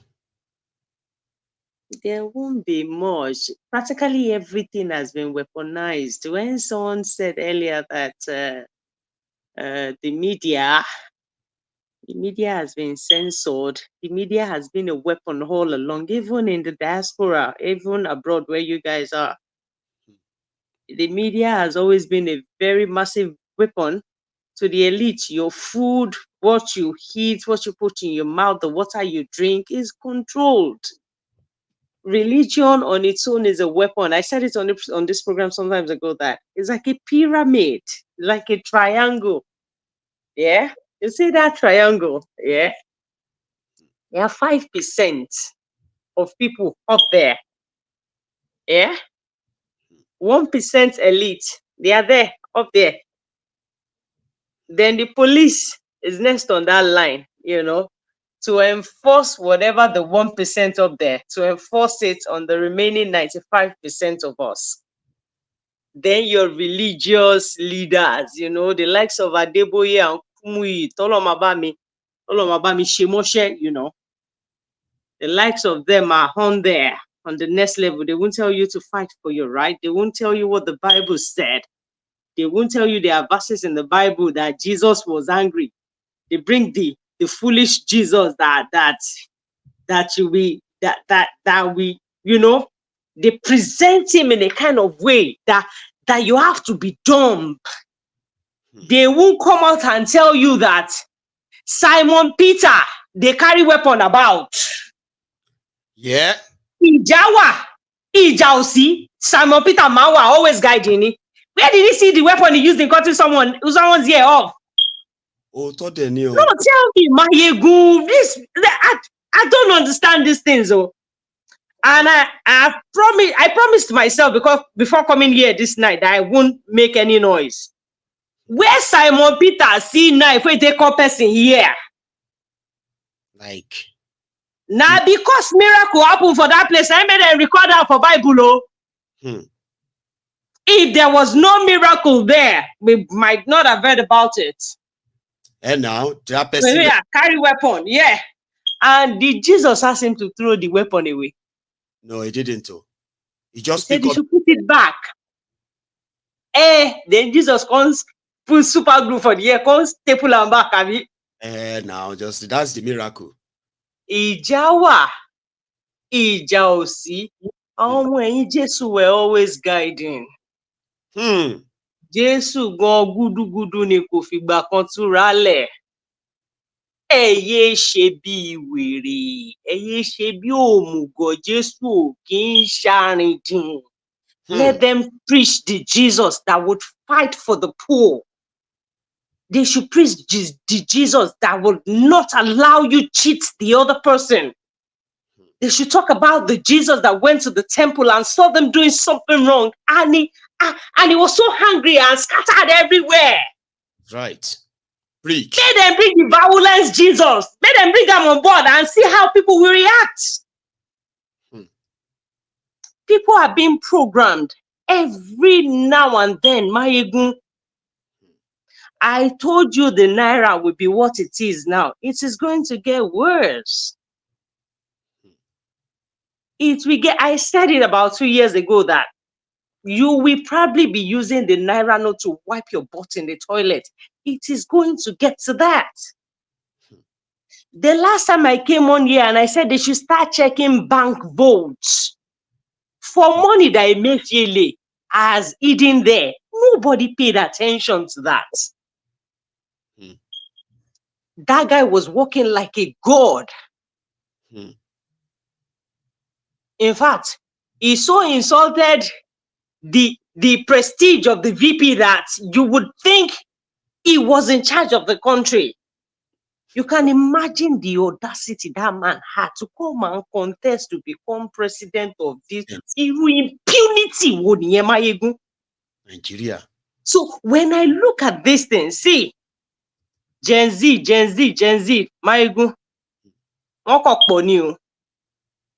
they are just many new. Oh, need direction. I'll beat my chest to it any day, anytime. You see this Gen Alpha, this 2013 upward children. Those are the children that we fight. Then you people in diaspora, Martinelli doesn't like this. You people in diaspora, alone. It is going to get there. We are going to get there. The World Economic Forum is coming for you guys. That's a story for another day on another level on its own. You guys, some people will want to come home. And they like igbadun, you know. Kewo boss DSC one no e. Ke gbadun, ke bossile nínú mọ́tò ke efi ma ṣe sí bàtà yín ke rofo ma ṣe sí. You are the one that loves soft life. The people here suffer, no they tire them. Yeah. Yes. This is the first year ever that I tried to stay above the water. It has never happened to me before. They take loan in your name. They use it to build train from Nigeria to Maradi. When they take that loan, when they get to the economic hitmen, they tell them to devalue your money. When they devalue your money. Okay. I don't know what just happened there. I lost Princess. She dropped off. So, and that could have been like a good closure, you know. But Danny, I'm just going to come back to you, okay? We can take a bit of a breather from a Princess. The network got disconnected, and that's so shocking. It was so fast. Anyway, Danny, can you hear me? Let me unmute here. Can you hear me? Yes, sir. I think I can hear you loud and clear. Thanks so much for your patience, okay? That's it. Baba? Yeah, that's it. Yeah. Thank you very much, man. Compliments. Yeah, you know, I don't really do anything Merry Christmas. Just a compliment of the season, you know. And at the same time, if you check my posts for Facebook, I just post up, say, where they born Jesus. The place they murder, they brutalize their neighbor. They rain there right now. See people we're supposed to love Jesus. Yeah. They let even pussy. They let even put ceasefire. Say no ceasefire for Christmas Day. Allah, we do it. No ceasefire for Christmas Day. So this religion, my brother, you know, it's totally It's damaging. It don't finish us. You know, I'm a victim, and not just a victim. My mother, my beloved mom, yeah, that woman just died because of this shit called religion. I'm so sorry, man. Yeah, man, this woman get cancer. Instead of pastors to tell them truth, they just they collect money. Now me be the first one. Now me they share. Now me they go collect the money they pay. Now me they do everything. So I saw through the till this woman left this world. I was just seeing they will just deceive. They buy oil, bro. Oil, fucking buying oil, man. Just fucking oil. 70. Oh, fuck. I don't believe I do that thing. Olive oil or which oil? All those oil. Oil. Fucking oil. Whether not olive oil, oh shit, man. A generation is lost, man. A generation is lost to this thing called religion. A generation is lost. We don't feel it. I know, bro. I saw people paying 200. Now this lost choosing. I know they hide my all this. You see all these people, these men of God. This man, a generation is lost. No, we they take and say a joke, but bro, if you see person where they do too much, Jesus Christ, run away from her. He doesn't think that person. They think of his with his mind. He doesn't. He's fucked. The person, no matter how educated, no matter if let me be scientist, that person is gone. I'm telling you, bro. Anybody doing too much, Jesus, run away. You know, get mind. He doesn't have mind of his own anymore. You know. That is what, you know, this thing has done to us. And these fucking people, these politicians, they know that this is a lost people. Whether now from Islam, whether now really, from both angles, they know. We are talking about millions of people here. Like you said, they know. We are all that is a goal. See, this is what they talk, bro. Not be waiting. It takes you. You just have to detach yourself and be very. They live in reality. Now when I come here, I can't know, man, what the fuck is going on? And we still come here and we do it here. We come here, you see black man will travel come all the way from Nigeria. Say na pastor in they do for here. I would look up. What's going on? Some they take pastor full-time work here. They find church where we give them full-time work. Unfortunately, some church not pastor full-time work here. You go they work. Go find job to pay for other things, man. So it's a big problem. Oh. It's a big problem. That's why these politicians know our father, our mothers, they use that until hook them, you know. They sell them over to us. We are down there now, you know. So it takes you just have to find a way to you just like what you are doing, you know. That would say, man, you are just I don't know how to put it. You are just a light. Like on the person will be they do what they do nnamdi Kanu. You are just a light, man. No other broadcaster, you know. Nobody. Show me that person on Facebook where they talk like that. They talk. Nobody. So it's a lost thing. Only imagine if some people they talk like as they talk. We have like 10,000 of you talking like maybe we could go get there maybe in 50 years. But bro, as they talk, you are doing your best. But from what I have observed, it's a lost generation, bro. No jokes. It takes a revolution of the mind. It takes a leader to come uproot this thing, just uproot them, you know, a radical leader, not waiting all this one they speak English, because English in itself is not a language. That shows you don't know yourself. You won't go to tell a Chinese man what to say. A Chinese man will not listen to you. You go see aboriginality in him, engrinded. African man, we know we are from Africa, blah, blah, but once we're outside that border, we don't know ourselves again. Even back home here, we don't know ourselves. So it's just something that you know, you are doing a great job, bro. You're doing a great job, and I just want to say thank you about that experience, because thank you, man. There are so many of us that are walking about with so many trauma caused by Nigeria that if we are to open up alone, to even start the healing of what a lot of us have been told to hold to ourselves. Be a man. Just be a man. Forget about that. Be a man. Be strong. Us are living with those trauma everywhere. and Nigeria is creating more and more generation of those who are going to be living with a similar trauma. Something needs to break the circle, Baba. That's why we just can't stop. So, bro, there's a guy here. There's a guy on Facebook. They call him Matthias. This guy is always countering this bullshit called Christianity and religion or whatever they call it. And if you go under that page, you will see what young Nigerians are saying. Nigeria, you gonna say wahala day. These politicians, no. That's why if time reach, they will go meet Reverend Father. May he come talk to us. When time reach, they will go meet Reverend. You know, they will call the big shots. Or those will just drop 2 lines. You go be like, say, just like everybody go just comport like zombie streets. You know, look at it. We are supposed to immediately. Everybody know how that was the election was. You know, the election was we supposed to protest. A normal, even the weakest people will at least do something. And now at least shows. And yeah, I know say we don't.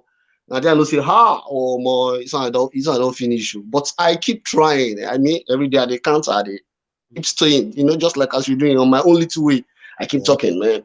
If I don't see, man, man. Thank you very much, bro. Thank you very much. Thank you so much. I'm so. Thank you very much. You have a good one, okay? You too, bro. Thank you very much.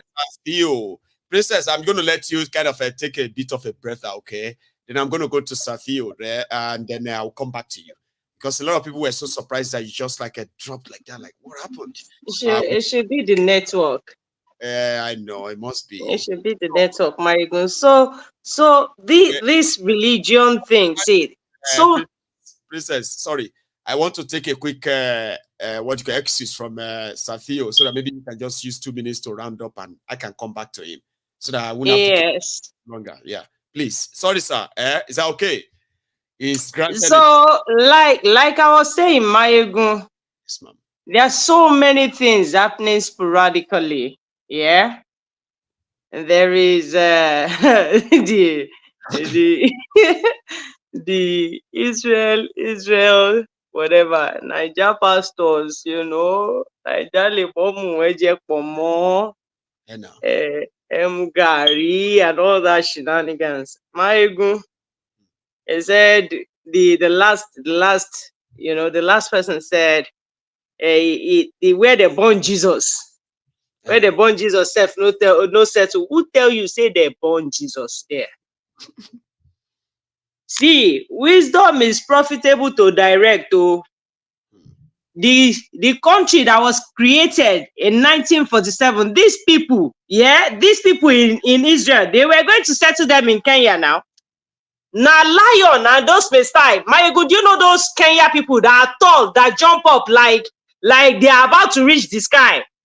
They didn't like the influx of the Europeans around that time. They were planning to settle. Now, Kenya, these people, these mofos for the Dabaru now. But because God loved us so much, you know, it took them to where they took them to. You know, they dredged, they had to dredge River Jordan, you know, call themselves Israel, try to mold where they bury Jesus, made the Bible there.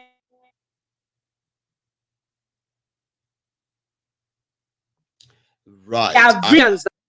Right, okay. They're all Europeans. So whatever it is, I'm telling you, if anything is going to change or is going to shape the coming year, we would have seen it this year. Nigerian people are very docile people. Nothing is going to happen. The thing is going to continue like this. Nobody is going to get up. What money cannot do, more money we do. The idiot that they punched in Aba State, Abia State, did he not travel with them to Dubai? How was he cajoled to do that? No, he said it was. The moment we start seeing, he said that Dubai. The moment we start seeing this, my God, the moment we start seeing that, we see these people, these activists, they come out as activists, you know, talking about the people, protecting the people, trying to fight for the people.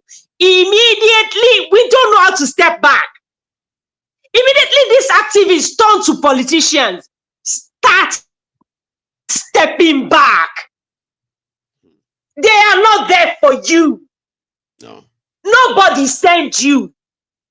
You get poverty, poverty will kill you. It is what it is. There won't be protests next year. If there will be protests, it will happen like NSAS. And they won't allow that. They won't. They will not allow it. And I'm telling the people now, it is going to get worse. Nigeria is an organization that has been designed to self-destroy. It will continue to nosedive. Thank you for having me, Mayegun. Thank you, everybody. Merry Christmas. Have a wonderful evening. Thanks so much for even getting back to us. Safio, I am coming to you, sir. Sorry for the long extra waits there. So there we go. Merry Christmas, sir. Merry Christmas, Mayegun. Yes, sir. And to everybody in the house.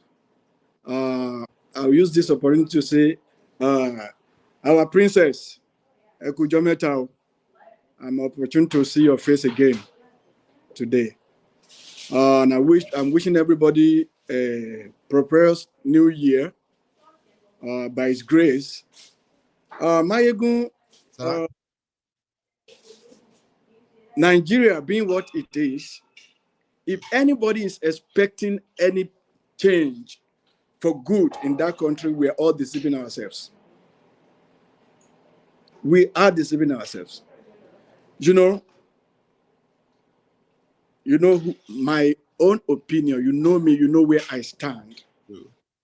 I keep saying it and I will continue to say it, that Nigeria, we are not one. And we can never be one. And if the earlier we realize that we are not one, the better for every one of us. If by tomorrow, the Biafra nation is declared, apart from being an American, my second country will be Biafra. If by tomorrow, the Yoruba nation is declared and the flag rise, my second country will be the Yoruba nation. If we're expecting any good, any better things, any change, is it from these people? Is it from the so-called Kolus and the APC? Nothing will change. As per protest, who is going to protest? Who's going to anchor it? Is it somebody from the southern part of the country? Or from the north? Or from the southeast? By the time somebody from the southern part of the country, let's say from western part of the country, the western region, yes, northerners, don't let me even say the northerners. The northerners, the Hausas has been conquered already. When you want to talk now, you talk Fulanis. Let us not deceive ourselves. Fulanis. Because the Hausas, they don't have say anymore. The few of them are just trying to hide their faces. They don't want to die just like that. You remember what that lady, the lady from Southern Kaduna a while ago, remember what she said? So for me, the best thing for the Igbos and the Yorubas and the so-called Middle Belters is to get ready for the worst. Because Yoruba says, Oniwaku kolejo yele baba. That's right. And you see the Yorubas, I so much pity the Yorubas. Because we were so relaxed, we were so accommodating. Oh, Yorubas are this, we can accommodate this and accommodate that. Mayegun, did you realize what is going on now? When our Obas is making the body bag man, the Kunta Kunte, Kaduna, El Rufai of Kaduna, Rufai, making him the greater, what's it called? Bobaniyi of Ijebu land, Ijebu kingdom. Bobaniyi of Ijebu kingdom. Yeah? Mayegun. Genocidist. Before you know it, because yesterday, another Oba in Yoruba land in Oyo, Olufo, he left his own royal stool and he stood by it. Adeboye sat on it. I watched it live, Mayegun. I was like, oh, we are getting there. See? Can Baba Adeboye travel down to Sokoto and sit on a Sokoto, whatever they call him? Sultan of Sokoto. Can Baba Adeboye travel to Sokoto and sit on his chair, on his stool? Yeah. It never happened. Never, never. By 2024, you will see that Tunde was ever the Tunde that approved the change of the color of the naira. Tunde Sabiu that they are mentioning his name, so he will be arrested. What will happen, sir? Who is going to arrest him? Tunde Sabiu is going to become the how do I put it? The Olori Omore of Oyo land. So he's going to get his own chieftaincy too. Wow. They are coming in. Mayegun, do you know how many Yorubas are married to Fulani today? Do you know how many Fulanis are bearing Yoruba name today? I have no idea, sir. There are many of them. So if we are saying, next year, this year, 2023, that is ending in a couple of days, a lot of things. Is it the Ababaku of Lagos State that you expected to change? Is it Mr. Pointer that you're expecting any good thing from? Hey, no. Mayegun, it's been 10 years that I've not been to that country. It's been 10 solid years. Do I have the plan of going? Mayegun, I told you now, I have a company of my own before I left that country. That country, Nigeria, is a joy killer. And in as much as we are still having that name on the map, Nigeria, nothing good will come out of it. Okay, we are talking about, they start talking about what's it called? Emefiele. Yeah. The investigator of Mr. Akolu. Emefiele was the CBN governor, right? But does it acted alone? Obviously not. Don't we have a president when Emefiele was a governor? Buhari came and said, oh, I prove it, this and that. So why are we not looking at the outside the circle? Nothing. And I say nothing good will come out of that country. Come 2024. We should all get ready for the worst. Like our queen said a while ago, you know, I told you that Naira is going to be 1,000 to $1. People are like, how will that happen? Not possible. How will it be possible? When the Manu Queen told us then, when it comes, Naira is going to be $1 to $1. And people were shouting, oh. The Cybarbarians. The Cybarbarians. They were shouting. Now, emilokan has come. They said that once Tinubu get there, everything is going to be all right. They go for me and my family. Don't they cry now? Now, $1 is 1,350, maybe. Wow. It's over 1,500 now to a pound. To a pound. So 540 something naira to a pound now. It's going to 2,000. Mayegun, I mean, I was not a kid when in those days my dad would give me shilekan as a wonje. Shilekan. And I'll eat and be satisfied. Mayegun, can you give 1,000 naira to a 10-year-old child in Nigeria now? What is he going to buy with it? let us get ready for the worst for 2024. Nothing good out of that. Thank you very much, sir, Theo. It's such a pleasure to always hear from you, sir. Thank you, sir. One more thing. Okay, sir. You an invite for next year to the glory of the Mina Makpoma daughter Lodun Tombo. Okay. Maybe that would be. I mean, Ogota, sorry, Omogota Odun. Sorry, Ogota Odun. So, Gavas, I reduce age.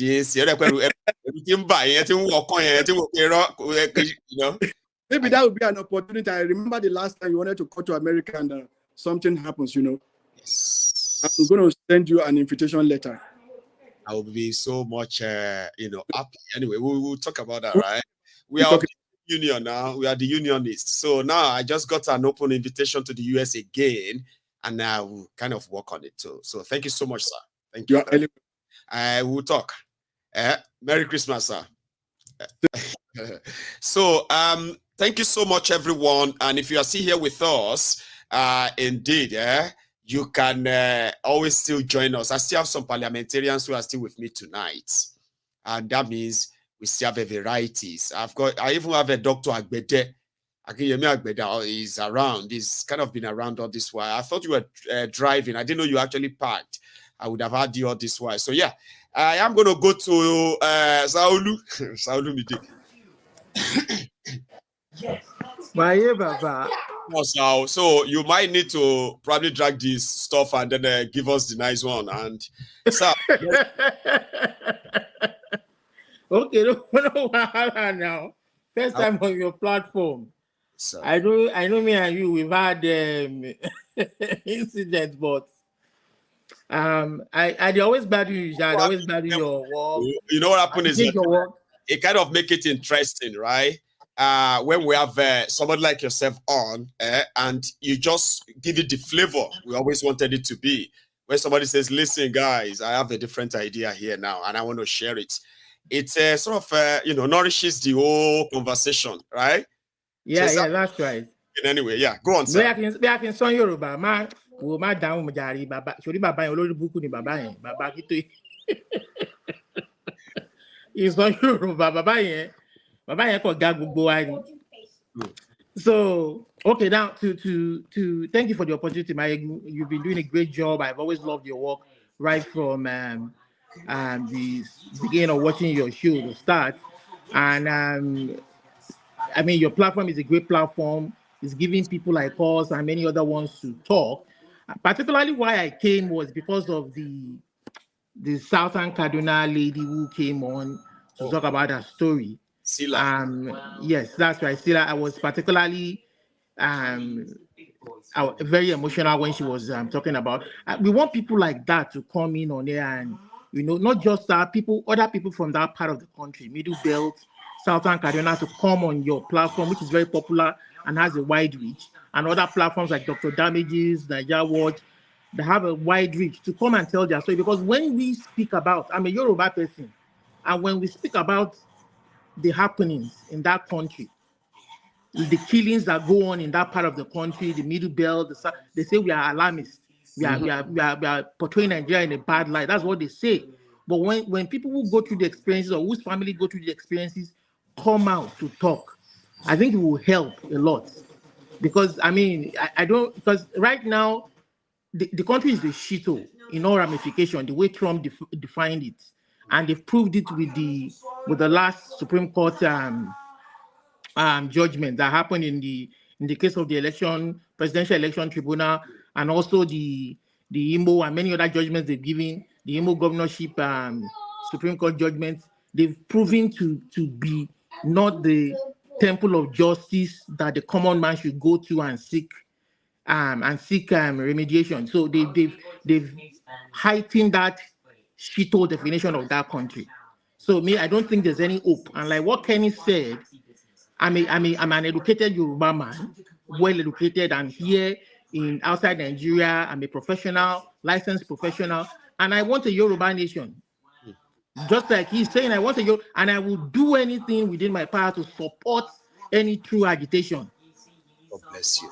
I would do anything, including the Gbasgbos.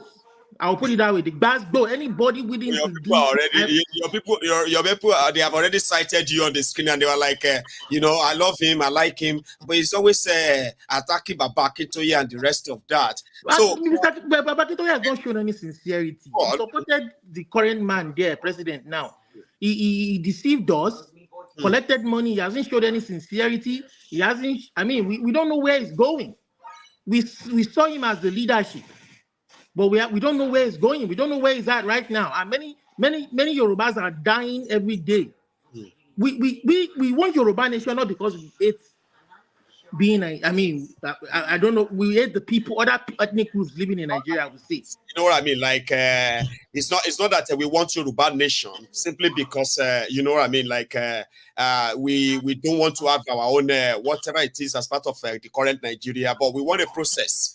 That's why we want a prosperous country that will give us opportunities. That's right. A country that will help us to. That will allow us to aspire the way we have lived. We've come abroad and aspired from nobody, not knowing anybody, not being, just rising from ground zero to somebody.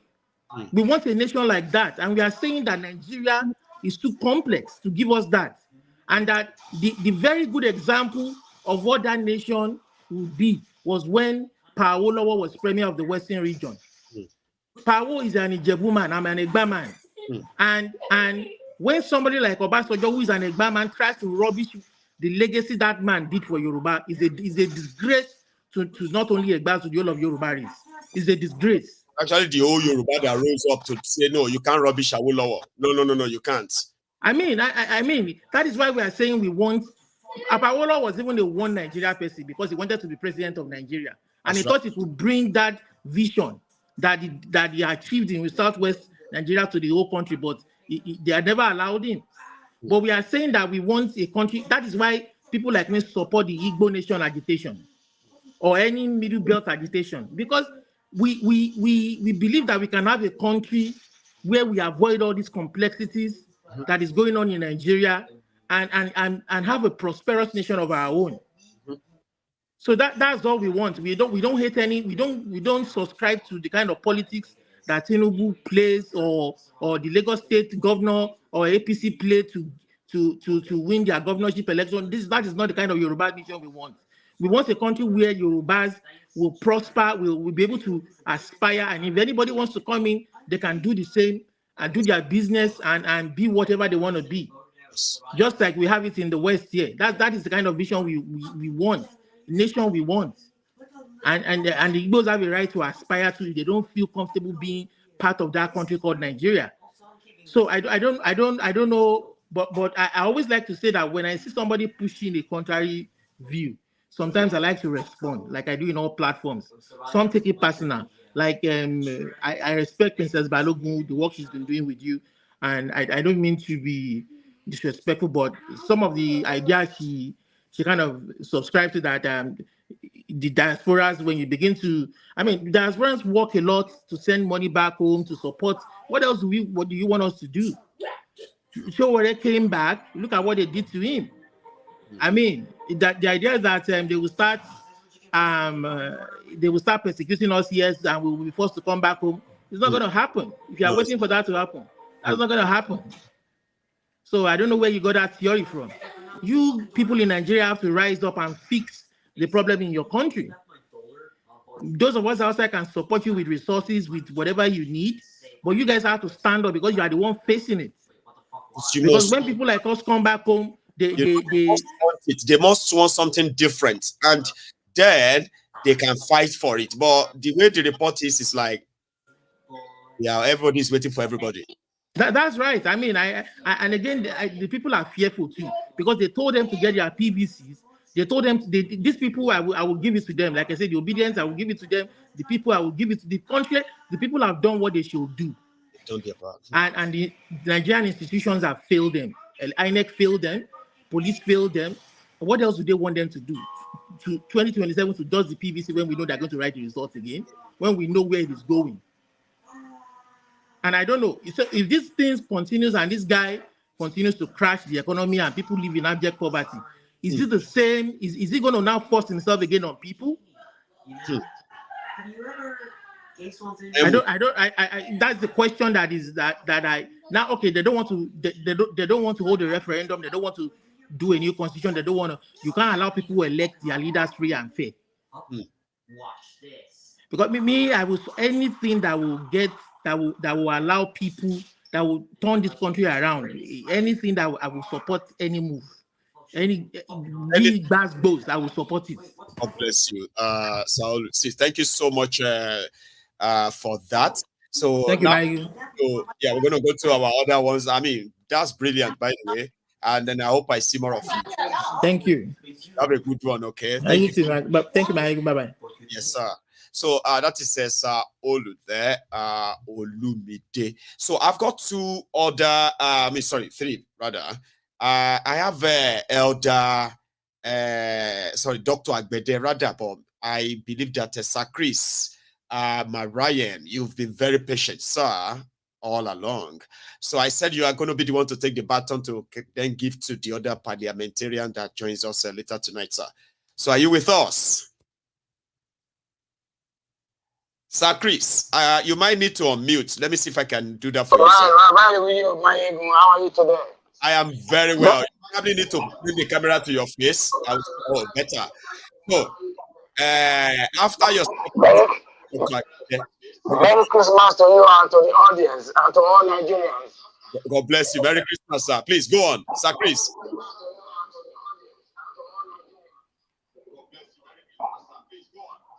Yes, you see, to me, Nigerian problem is multifaceted, and we need a very strong state actor to correct the problem, and it's going to be a long shot. I'm saying this because first of all, right, we have to write that constitution. So you might need to continue speaking and ignore that echoing because that's okay. I should ignore the echo, yeah, because the echo is trying to make me. Go on, sir. If you can even mute it, by the way, please do. Somehow. Okay, I'll do that. All right. I'm okay now. Yes. What I'm trying to say, right? We need a very strong state actor, right, to correct all the anomalies in that country. I don't want to them to the Christian or religious part of your discussion today because I'm a Christian. I was born in the church.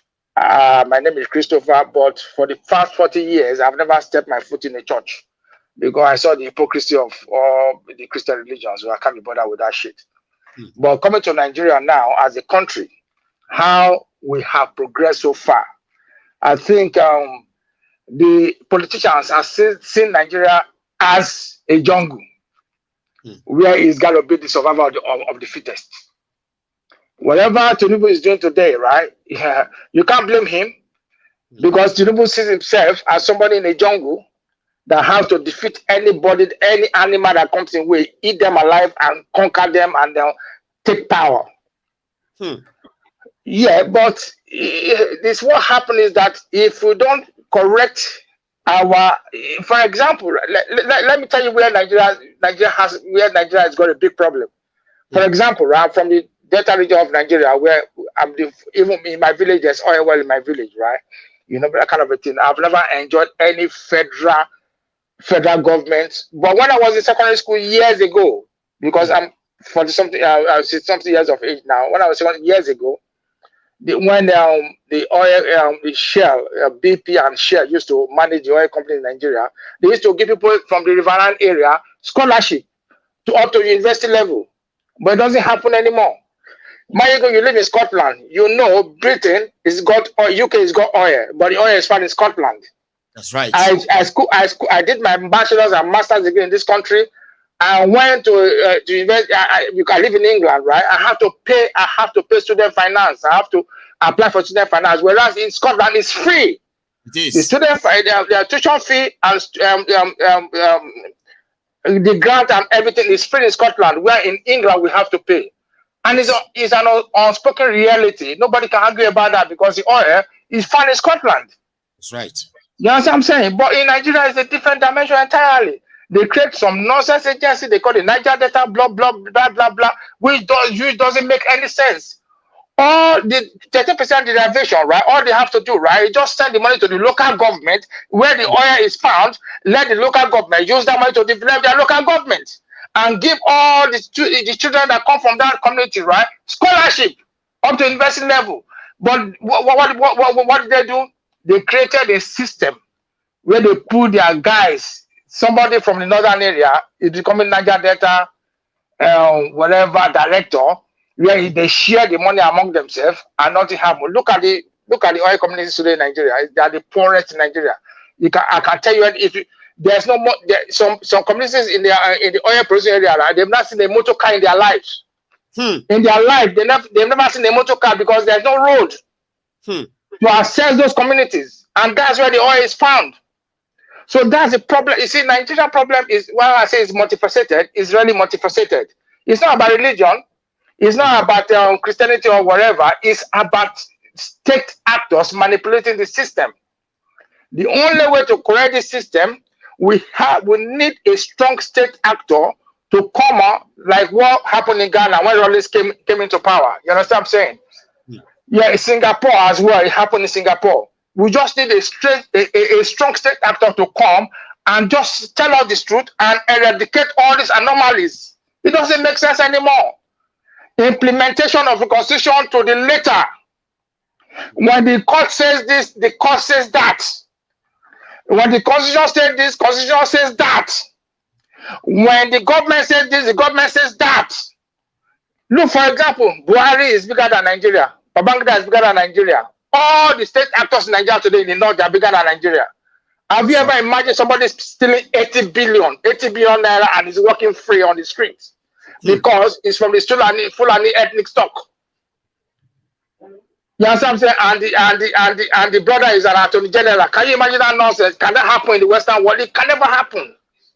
So what Nigeria needs, right, is a state actor that will come on strong and they get all this nonsense. Whatever we are discussing today, right? You know, we are just seeing ourselves. Whatever we discuss today, this, we just need that strong state actor that will come like a messiah and correct all these anomalies. Nigeria can never work. Look, how do you get rid of the system we have today? You can't get rid of them because when they started this political this political dispensation during 1990 or 1993 or whatever when they started it, right? Nobody know that it will work. The elites, the strong educated elites, right, who have ideas, right? They didn't bother because they said no. This one they go read when another person go enter, they go talk that I know the election. They didn't know what. So all the 419 guys applied to be the governors and all this, and and it worked. That was when Ukiwe went to the House of Assembly. Remember Ukiwe? He said all the people I've seen before. These are people are arrested before now. These people are criminals. So that's the problem. And how do you get rid of them today? You can't get rid of them. The House of Assembly is filled with criminals. And the only thing to change the country is the House of Assembly to change the law. And how would they change the law? Can they change the law to discover themselves? To disenfranchise themselves? No. So the only alternative for the youth, right, to protest and come out with listen, to come out to the public, to come out to the forum and withdraw all the candidates. Nobody has elected Nigeria that you can recall all the candidates that are elected. You can recall even Tinubu. You can recall Tinubu. You can recall Tinubu. How can this Mahmoud be officiate another election after all what happened? Nothing makes sense anymore. Nothing makes sense anymore. You know what I'm saying? So look, we in Diaspora, we are crying. Today alone, I sent almost 500 pounds to Nigeria. I even have to give my tenants money again. I told you I gave them a bag of rice 2 days ago. I have to give them money again today. Lord, feeding tenants. Feeding tenants, because I'm not even telling them to pay rent now because I know they can't pay it. They can't afford it. They can't afford the rent because everything is turned upside down. When they sell a chicken, a fowl, or what they call it in Nigeria, is it a fowl or a chicken, right? For 12,000 naira. So people opted for meat instead of chicken. They opted for meat. You know what I'm saying? The country is turned upside down, and people will keep on defending Buhari, defending Tinubu, and start blaming everybody. I think the system is skewed, you know, to fail. And the only way to correct the system, right? I think we made the opportunity to appoint this state actor Peter Obi, but it's a very unfortunate. You understand? I'm saying that he did. I know he won the election, but it wasn't destined to rule Nigeria. You understand? I'm saying it wasn't destined to rule Nigeria. So it's very unfortunate, and there's nothing you can do about it. Tinubu is going to do. He's going to go for another 8 years. Nothing Nigerians can do about that because the House of Assembly is loaded with his people. And there's nothing we can do about it because Tinubu he said it before that he threw money at him. He went to your state, told the king, right? Listen, I'm richer than your state. I'm richer than your state. And he said it before that if you throw money at anything, it will work. Yes, all the time he went, look, he just went to Lagos directly, right? All the crowds you see at the airport, right? They're all rented. All the crowds are rented. You know what I'm saying? So Nigeria, we are in a dire strait. You know what I'm saying now? And I don't know how we can correct this, normalize this situation. I think we are in for a hard time. I don't know what to do. Sometimes I cry in my house. I understand. I cry for Nigeria. I want to say thank you so much, Sir Chris.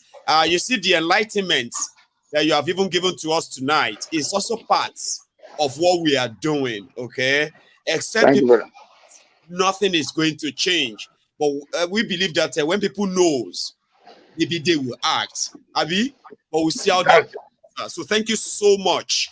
Thank you, my okay. Merry Christmas to you and your family. And to all Nigerians in diaspora. I wait for Nigeria. I wait for you, man. I'm waiting myself. We'll be there. Indeed. So, my brother, sir, Siku, how do you pronounce that? Well, I'm coming to you, okay? Just stay there for me for a second, okay? I'm going to go quickly to Dr. Agbede. He always comes with a memo. So therefore, it won't really stay longer. Then you and I can possibly close the program tonight. I do have another 2 people. I'm so scared to bring them on because of time. I'll stick to Dr. Agbede, sir.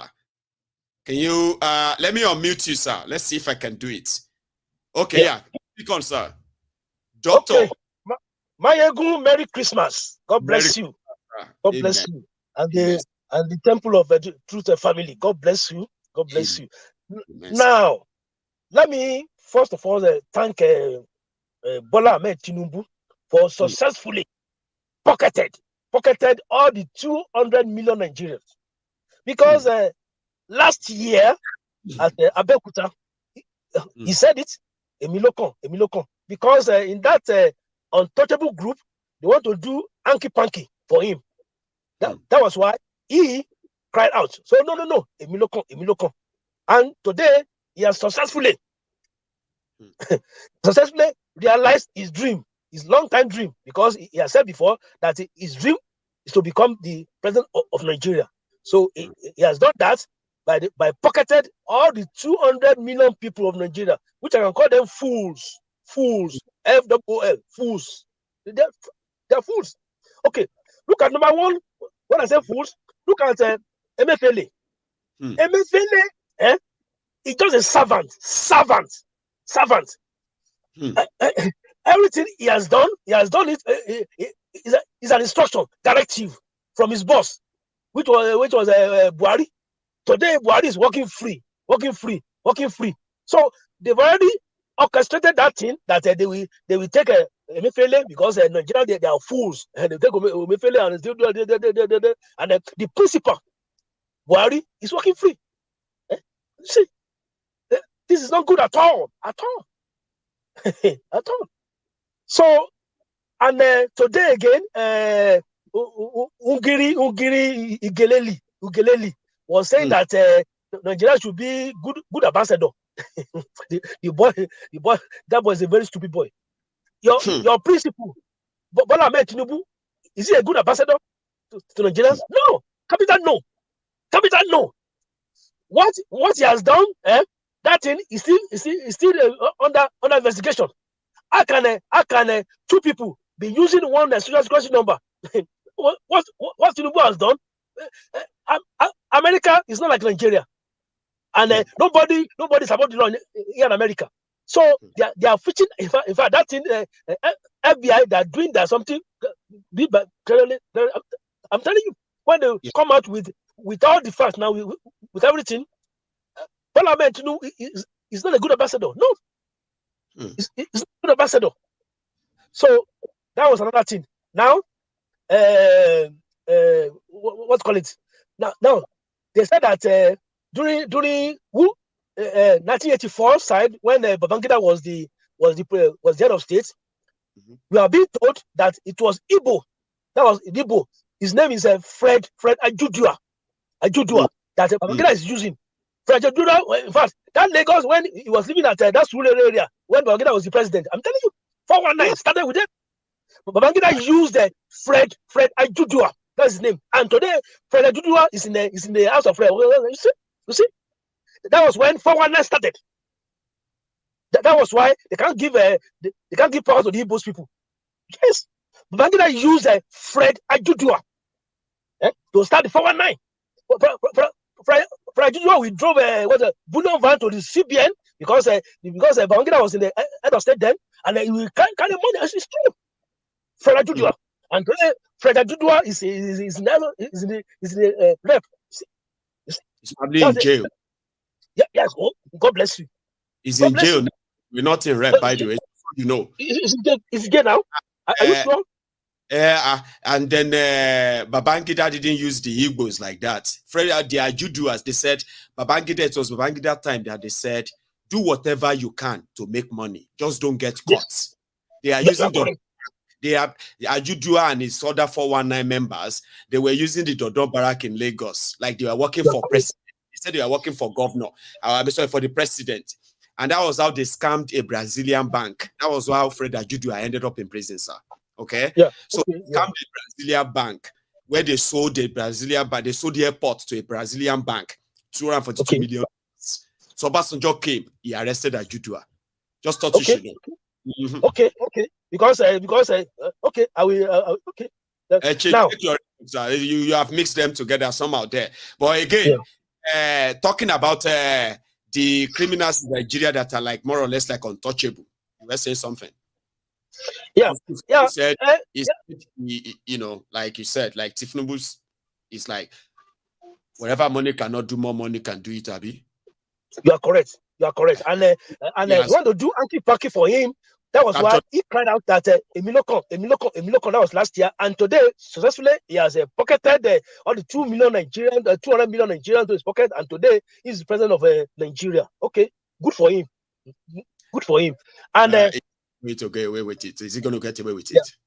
Yeah, no.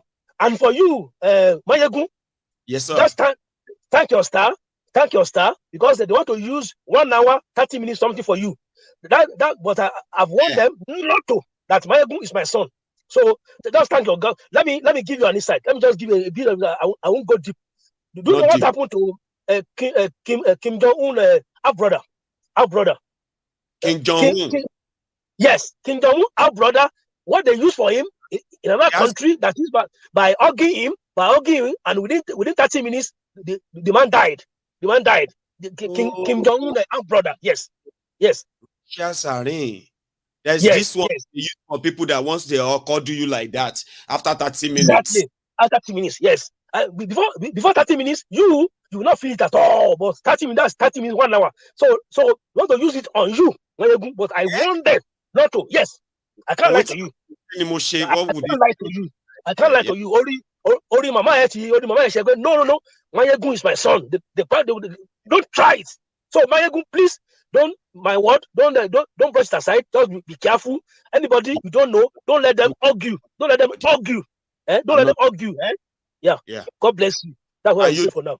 Thank you so much, Dr. Agbede. I didn't know that you have changed your name to the Nigerian American Genius. I thought we wanted to keep that as a CIA thing. So you have declassified, sir. No, that one. Don't worry for that. Don't worry. Everything. You declassified that one. Okay, I thought it's something that we did. That one very classified. Don't worry. All of that is classified. But don't let anybody that you don't know argue and warn your wife not to compromise. I don't know her, not to anybody that is very near you, not to compromise. Please, No, not to be very cautious. Be very cautious. God bless you. Merry Christmas. Merry Christmas to you too, Dr. Agbede. To everyone who knows Doctor very well, right? Sometimes I am like, Doctor is the older version of JJ. JJ is younger. You know, JJ doesn't really like to show his face, but sometimes I try to drag him out of the People's Parliament. That's one thing about the People's Parliament. Everyone is right there watching Mayegun from all over the place, but they are so dedicated, committed than one another. Let's be honest, okay? Now, the People's Parliament is what brings everybody out. I say, oh, that's now your face with this. The face behind that voice. So Doctor is one of them. He was not supposed to show all of you his full name by the means of his work. Is meant to be classified, but it seems that they've classified some certain things. Now you can know him better, not just his face. His face. Thank you. I have my last parliamentarian. I am not taking anybody in again, so I'm just going to spend the rest of the evening with you. Dear brother, I said, how do I pronounce this? Is this Sekou Kelly? Yes, sir. It's Sekou Kelly. Yes, I know. It's I know it's not Nigerian. Yes. But it is West African. However, I want to be so sure that I am pronouncing it very well. Brother, how are you? I'm doing very well. Thank you for allowing me into your podcast tonight. You call it the People Parliament. Yeah, that's very interesting. I know. Yeah. I've been following you since the Nigerian election. So yeah, I've been following you. I've been watching every video when you come out. You know, I really like how you even created these pseudo names, Tinubu, and all these names for all these people. It was so very interesting. I also admire your intelligence, the way you analyze issue. I'm a Pan-Africanist, so I really love when I see brilliant Africans making analysis on things that affect their country. So that's why I've been following you. I try calling in, and it's very difficult to get in. So tonight, when you have this StreamYard link, I'm like, okay, this is my opportunity. And I'm so lucky to be the last person to speak as well. Thank you so much. I'm happy to be here. Yes. Yeah. So I may not be a Nigerian, but I'm not a stranger to Nigeria. Let me first of all give a background of who I am so people understand what I'm going to say and why I'm saying it. I immigrated to Nigeria in the year 2000. I was 15 years old. Obasanjo just took over in 1999, a year before I arrived. I did my primary school in Nigeria, secondary school, wrote my WAEC in Nigeria. I went to New Horizons College in Niger State, Minna. I live in the Middle Belt. I've been to Kwara State many times. I speak Hausa very well. So I'm a half Nigerian, I will say, because I live in that country for more than 10 years. And I spend most part of my life there, and I have friends, family up till now in Nigeria. So if you wrote common entrance and you wrote WAEC, you should know Nigerian history, you should know the politics.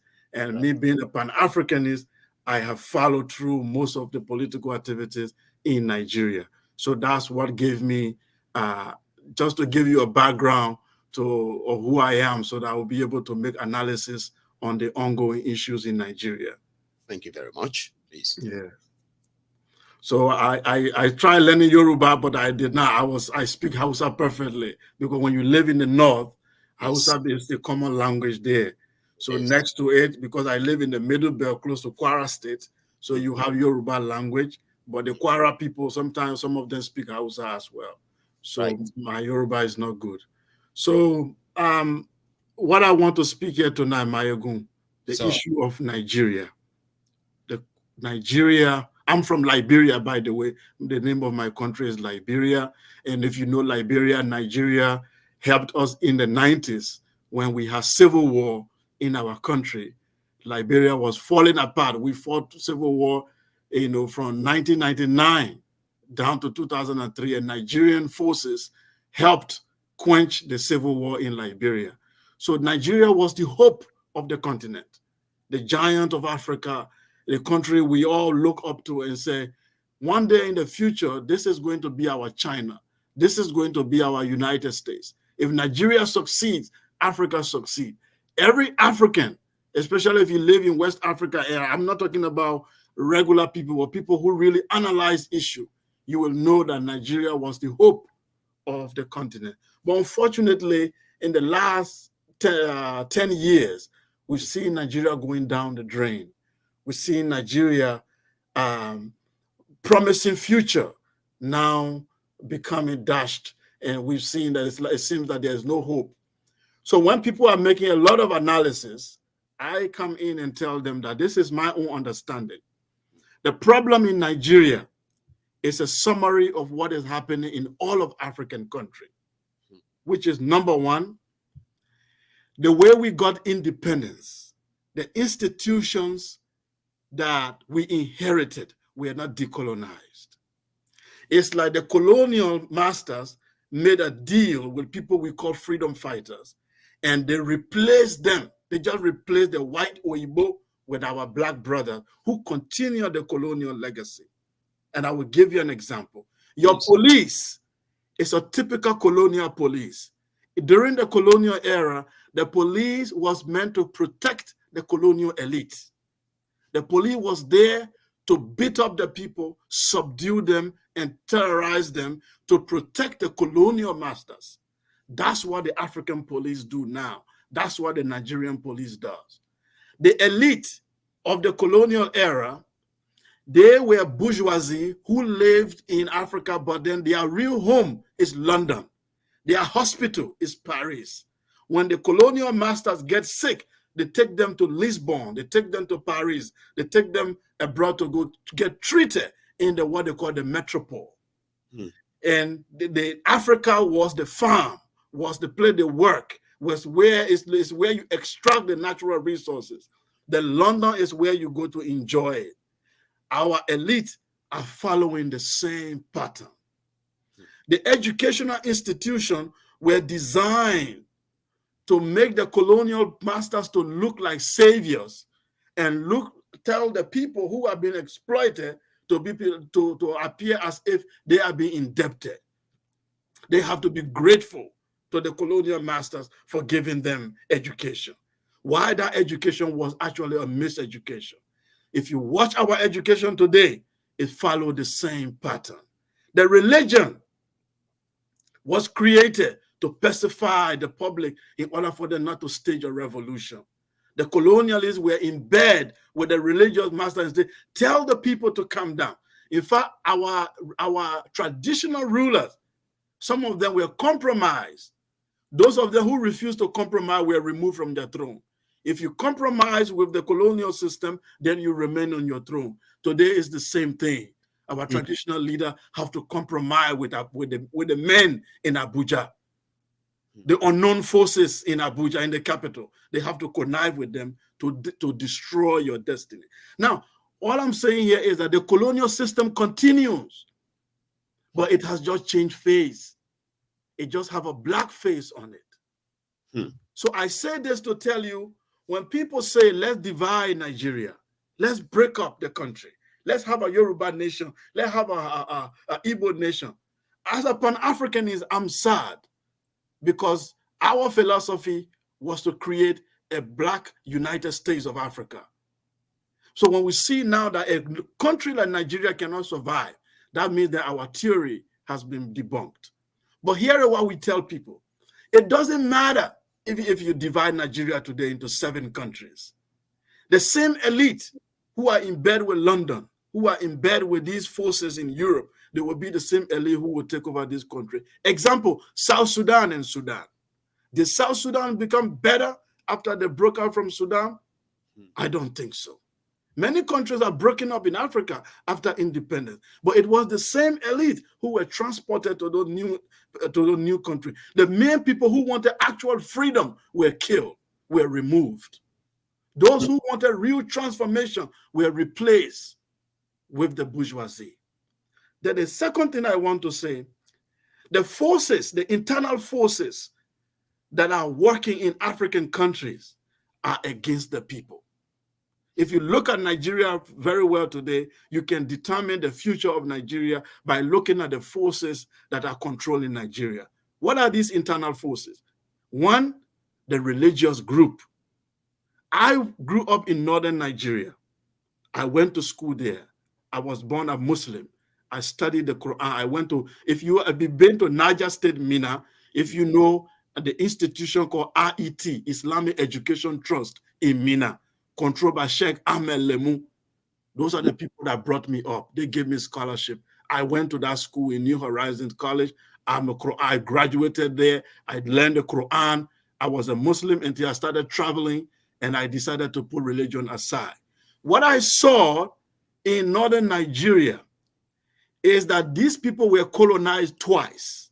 They were first colonized by the Sokoto Caliphate through the Islamic Revolution. They were still under that colonialism, then the British colonialism came. So they are not in alignment with you in the South. You don't understand. They are operating under two influence of colonial culture that they have inherited. One, they inherited an extreme version of Islam called Wahhabism, which even Saudi Arabia is trying to abolish and embrace modernity. This northern Nigeria inherited an archaic, outdated Islamic view that came from Baghdad and Saudi Arabia those days. They inherited it. And it is very much entrenched in their culture. They do not believe in Nigeria as long as they are not on top. As long as Islam, for them, the vision for Nigeria is for Islam to triumph. That's the understanding for them. The destiny of Nigeria must lean toward Islamic revolution. That is the elite, the agenda. I'm not talking about the ordinary people on the street. They don't know what's going on. But the elite, that was the thinking of Usman Dan Fodio. That was the thinking of Sir Amadou Bello. That was the thinking of all this elite that came up. They designed, when they took over the army, you don't understand why they influenced the army in Nigeria. Their vision is to lead what Islamic revolution. Now, for you guys in the South, you had only one colonialism, which is the European. That's why there are people, Chris, John, Johnson. When you are tired of European colonialism, you fall back to your culture. They don't have no culture to fall back to. They only have Islamic extremism to fall back to when they are angry. That's why every riot in the North take an Islamic tune. Any fight, any fighting has to take an Islamic tune. They do not have any ideology or philosophy to fight with other than Islam. And this make you guys to live in two different planets, but yet you are trying to build a country. For me, even as a Pan-Africanist who want Africa to be together, I can tell you that northern and southern Nigeria cannot survive. I'm sorry to tell everyone, it will not survive. I'm going to ask Sekou, just for you to take a breath. You are indeed surprised a lot of us tonight. And when I say surprised, not because of the detailed in-depth of your own understanding of Nigeria, but the fact that we weren't expecting this long sort of, reorientation kind of. A lot of people were glued that it is actually coming from someone who is not a Nigerian. You sort of mesmerized us. And because of this, I think I chose right to end the program with you tonight, okay? So you seem to know even better. And using your own perspective now, understanding of the both world and being an Pan-Africanist and all that, one of the things you said tonight that sort of got me a little bit emotional is to listen to a fellow African brother to express how disappointed. I actually saw your face dropped, right? When you said you are, as an African, as a Pan-Africanist, and somebody who has been to Nigeria, and situation of Nigeria today breaks your heart to see that Nigeria is tilting towards a total balkanization.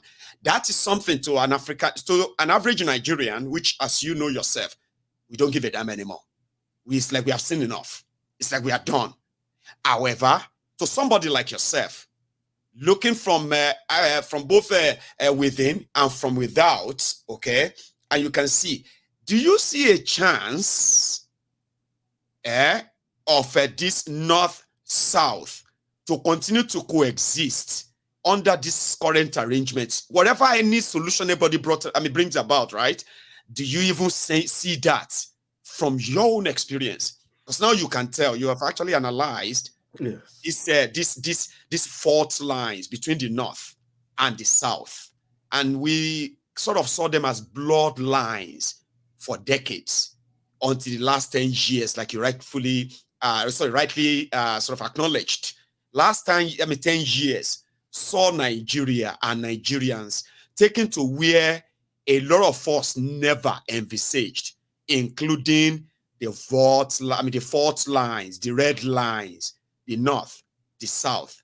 So 2024 and beyond, with what you know and what you have told us so far, you see Nigeria exist for another 10 years as the north and the south still, with the way things are going. I want to hear that. I see. I'm not a prophet, okay, but we can look at the data and be able to say this is what we think will happen. I think the fact here is that Nigeria is going to experience a very, very serious trouble. That's very obvious, worse than it is right now. The reason being is that I spoke of the internal forces in Nigeria, and I just mentioned one, which is the religion, that is the ethnic side, which I have not touched. Now, if you look at, let's deal with that first internal problem, which is the religion. I follow one politician in Nigeria, in particular, who I love before Obi came on the scene. That was Showore, when he said, "Take it back." When he said revolution now, people didn't understand. Nigeria needs a revolution. And when we say revolution, it's not just people moving on the street or what, a transformation of thinking and transformation of institution, complete transformation.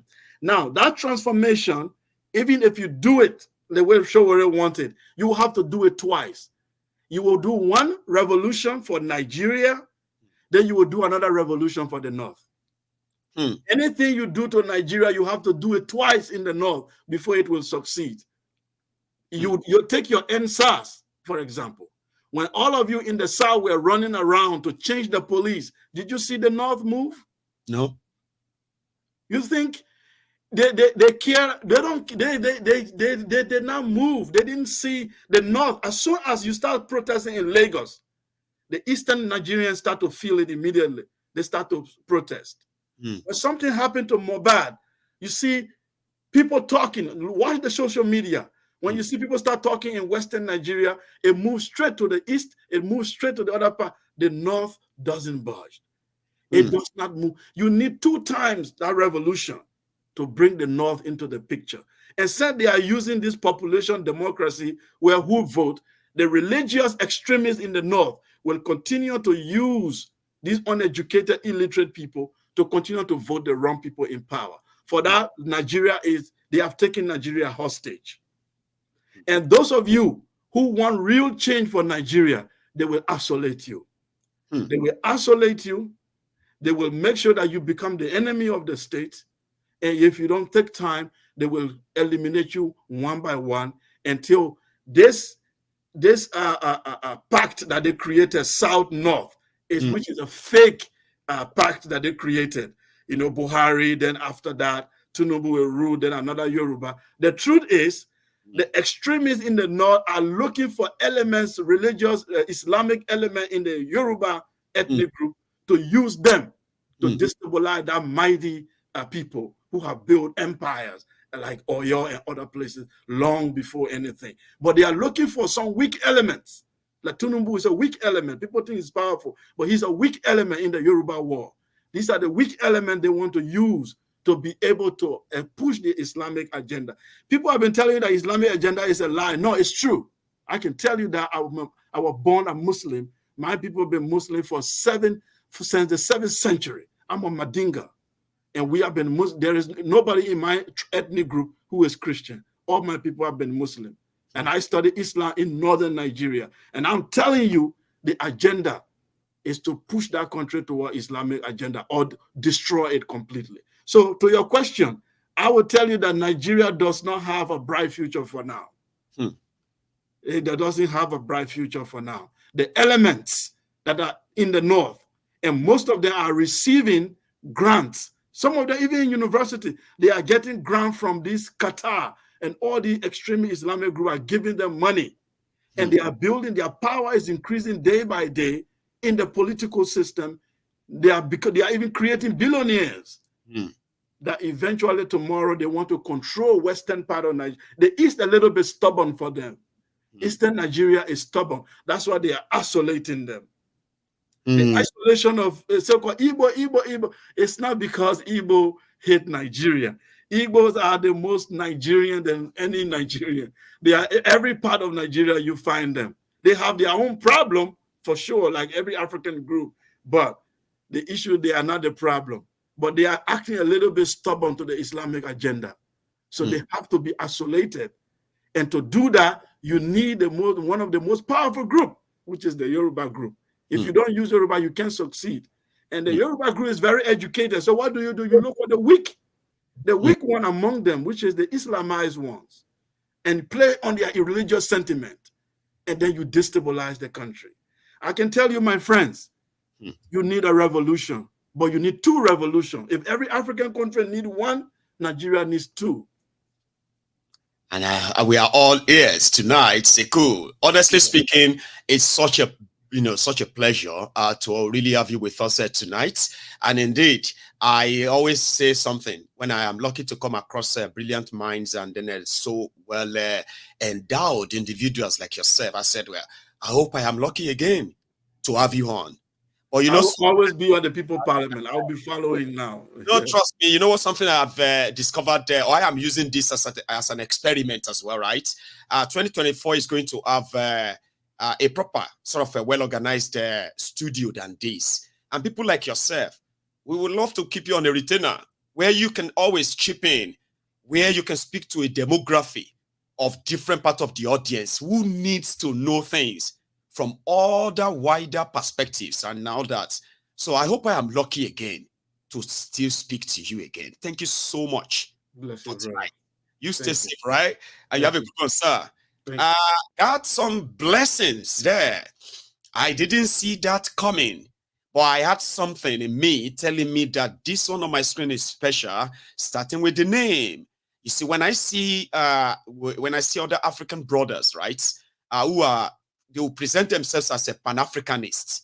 You see, the way they see Nigeria, and what Nigeria has finally turned out to be, they are watching with so much disappointment. You have no idea, okay?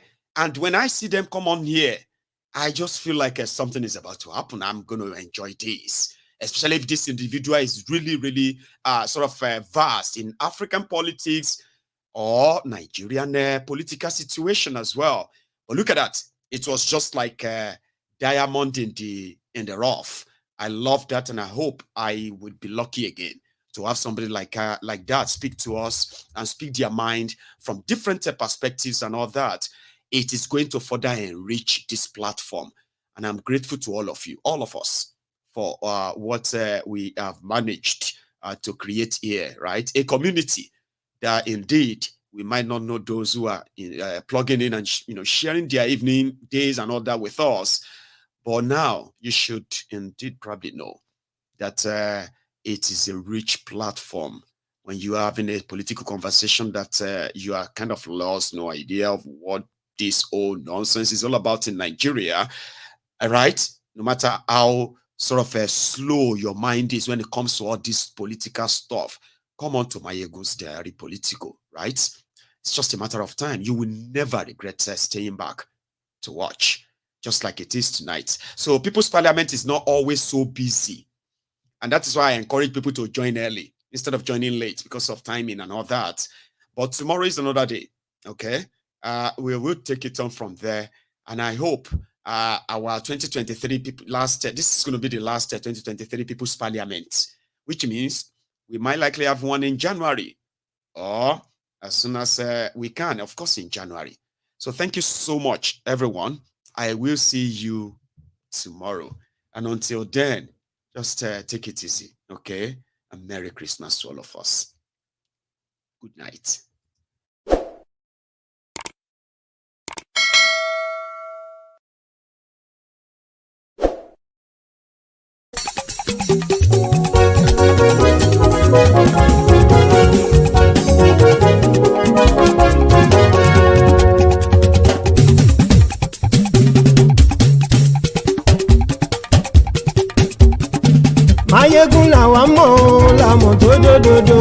Mayegun diary, na him be number one.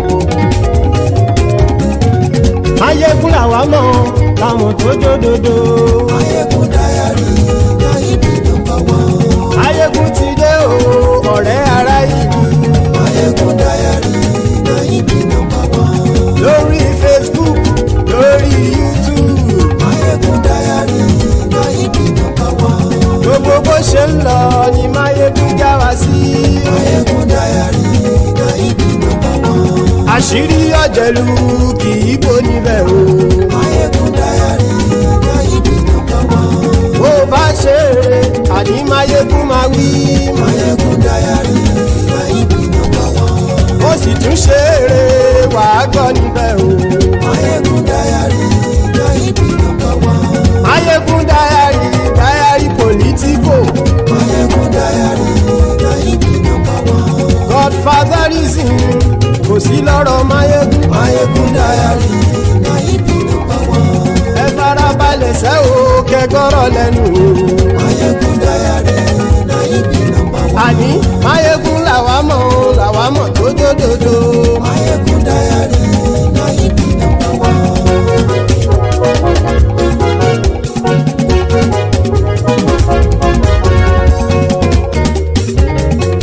Àní ẹ̀sùn ràkì. Mayegun ti dé. Mayegun ti dé. Ọ̀jẹ̀lú ẹ̀sùn ràkì. Mayegun ti dé. Àní ẹ̀sùn ràkì. Mayegun ti dé. Lórí Facebook. Mayegun ti dé. Àní ẹ̀sùn ràkì. Mayegun ti dé. Lórí YouTube. Mayegun ti dé. Àní ẹ̀sùn ràkì. Mayegun ti dé. Bọ́ba bá gbé wúrẹ́. Mayegun máa wí. Àní ẹ̀sùn ràkì. Mayegun ti dé. Bíjó ìgbádìyẹ. Mayegun máa wí. Àní ẹ̀sùn ràkì. Mayegun ti dé. Pẹ̀sìdó bá rúfin o. Mayegun máa wí. Àní ẹ̀sùn ràkì. Mayegun ti dé. Kí gómìnà kówó jẹ. Mayegun máa wí. Àní ẹ̀sùn ràkì. Mayegun ti dé. Ọlọ́pàá tí ń gba rìbá. Mayegun máa wí. Àní ẹ̀sùn ràkì. Mayegun ti dé. Aṣòfin tí ń rúfin o. Mayegun máa wí. Àní ẹ̀sùn ràkì. Mayegun ti dé. Òpùrọ́ olóṣèlú. Mayegun máa wí. Àní ẹ̀sùn ràkì. Mayegun ti dé. Ọ̀jẹ̀lú ẹ̀sùn ràkì. Mayegun ti dé. Àní ẹ̀sùn ràkì. Mayegun ti dé.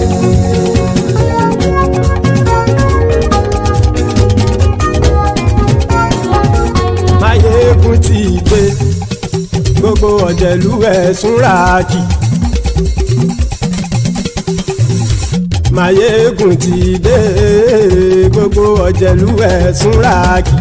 Ṣùgbọ́n ní bá ti ṣe èyí tó yẹ kí wọ́n ṣe, ọmọ bá dèrò ní fi wọ́n níran o. Mayegun ti dé. Gbogbo ọ̀jẹ̀lú ẹ̀sùn ràkì. Mayegun ti dé. Gbogbo ọ̀jẹ̀lú ẹ̀sùn ràkì. Ṣùgbọ́n ní bá ti ṣe èyí tó yẹ kí wọ́n ṣe, ọmọ bá dèrò ní fi wọ́n níran. Wọ́n fowó bẹ́ẹ̀ o. Mayegun ó sọ pé wọ́n ò bẹ́ẹ̀. Wọ́n fowó bẹ́ẹ̀. Mayegun ó sọ pé wọ́n ò bẹ́ẹ̀. Oníkanṣá ti ṣe èyí tó yẹ kí wọ́n ṣe fáwọn ará ìlú tó gbé wọn débẹ̀ o. Mayegun ti dé. Gbogbo ọ̀jẹ̀lú ẹ̀sùn ràkì. Mayegun ti dé. Gbogbo ọ̀jẹ̀lú ẹ̀sùn ràkì. Ṣùgbọ́n ní bá ti ṣe yìí tó yẹ kí wọ́n ṣe, ọmọ bá dẹ́rọ̀ ò ní fi wọ́n níran. Kì máa yí ṣe eré, ọ̀rọ̀ yìí kì í ṣe ẹ̀fẹ̀. Kì máa yí ṣe eré, ọ̀rọ̀ yìí kì í ṣe ẹ̀fẹ̀. Ẹni bá ti lè lẹ́bọ̀ lẹ́rù o, ọmọ bá dèrò kàṣàyè tú wọn síta. Mayegun ti dé. Gbogbo ọ̀jẹ̀lú ẹ̀sùn ràkì. Mayegun ti dé. Gbogbo ọ̀jẹ̀lú ẹ̀sùn ràkì. Ṣùgbọ́n ní bá ti ṣe yìí tó yẹ kí wọ́n ṣe ọmọ bá dẹ́rọ̀ ò ní fi wọ́n níran. tẹnitẹni ọmọ máyégún ọ̀rẹ́ ara ìlú mọ̀mọ́ ni mo fọlọ́hún sọ ẹ̀ bá kìlẹ́bù lóòótọ́ olódodo ìlú ọ̀tá ìlú mọ̀mọ́ ni ìwọ ṣá máa ń ṣọ́ra kò sì mọ́ bẹ̀rù bọ́tà ń lè rí bóníṣègùn lé káwọn mọ̀mọ́ fi ṣera wọn ni ó ti dẹrùn tí wọn ò gbọ́dọ̀ sè mọ́bẹ̀. èèpo ọ̀bọ̀lọmọ bá dérò tàjẹ́ ò gbọ́dọ̀ jẹ́ ó ti dọba lórí abínú ẹni kò sì mọ́ fòyà àìsíwọ́lu ní ẹnìkẹ́ ìgbódì ẹyin lábàrá ó kó ẹni tó bá dán wò á kàmù Máyégún ti dé gbogbo ọ̀jẹ̀lúwẹ̀ túnra kì Máyégún ti dé gbogbo ọ̀jẹ̀lúwẹ̀ túnra kì o ẹni bá ti ṣe yìí tó yẹ kí wọ́n ṣe ọmọ bá dèrò òní fi wọ́n níran o. Máyégún ti dé gbogbo ọ̀jẹ̀lúwẹ̀ túnra kì Máyégún ti dé gbogbo ọ̀jẹ̀lúwẹ̀ túnra kì ṣùgbọ́n ní bá ti ṣe yìí tó yẹ kí wọ́n ṣe ọmọ bá dẹ́rọ̀ ò ní fi wọ́n níran.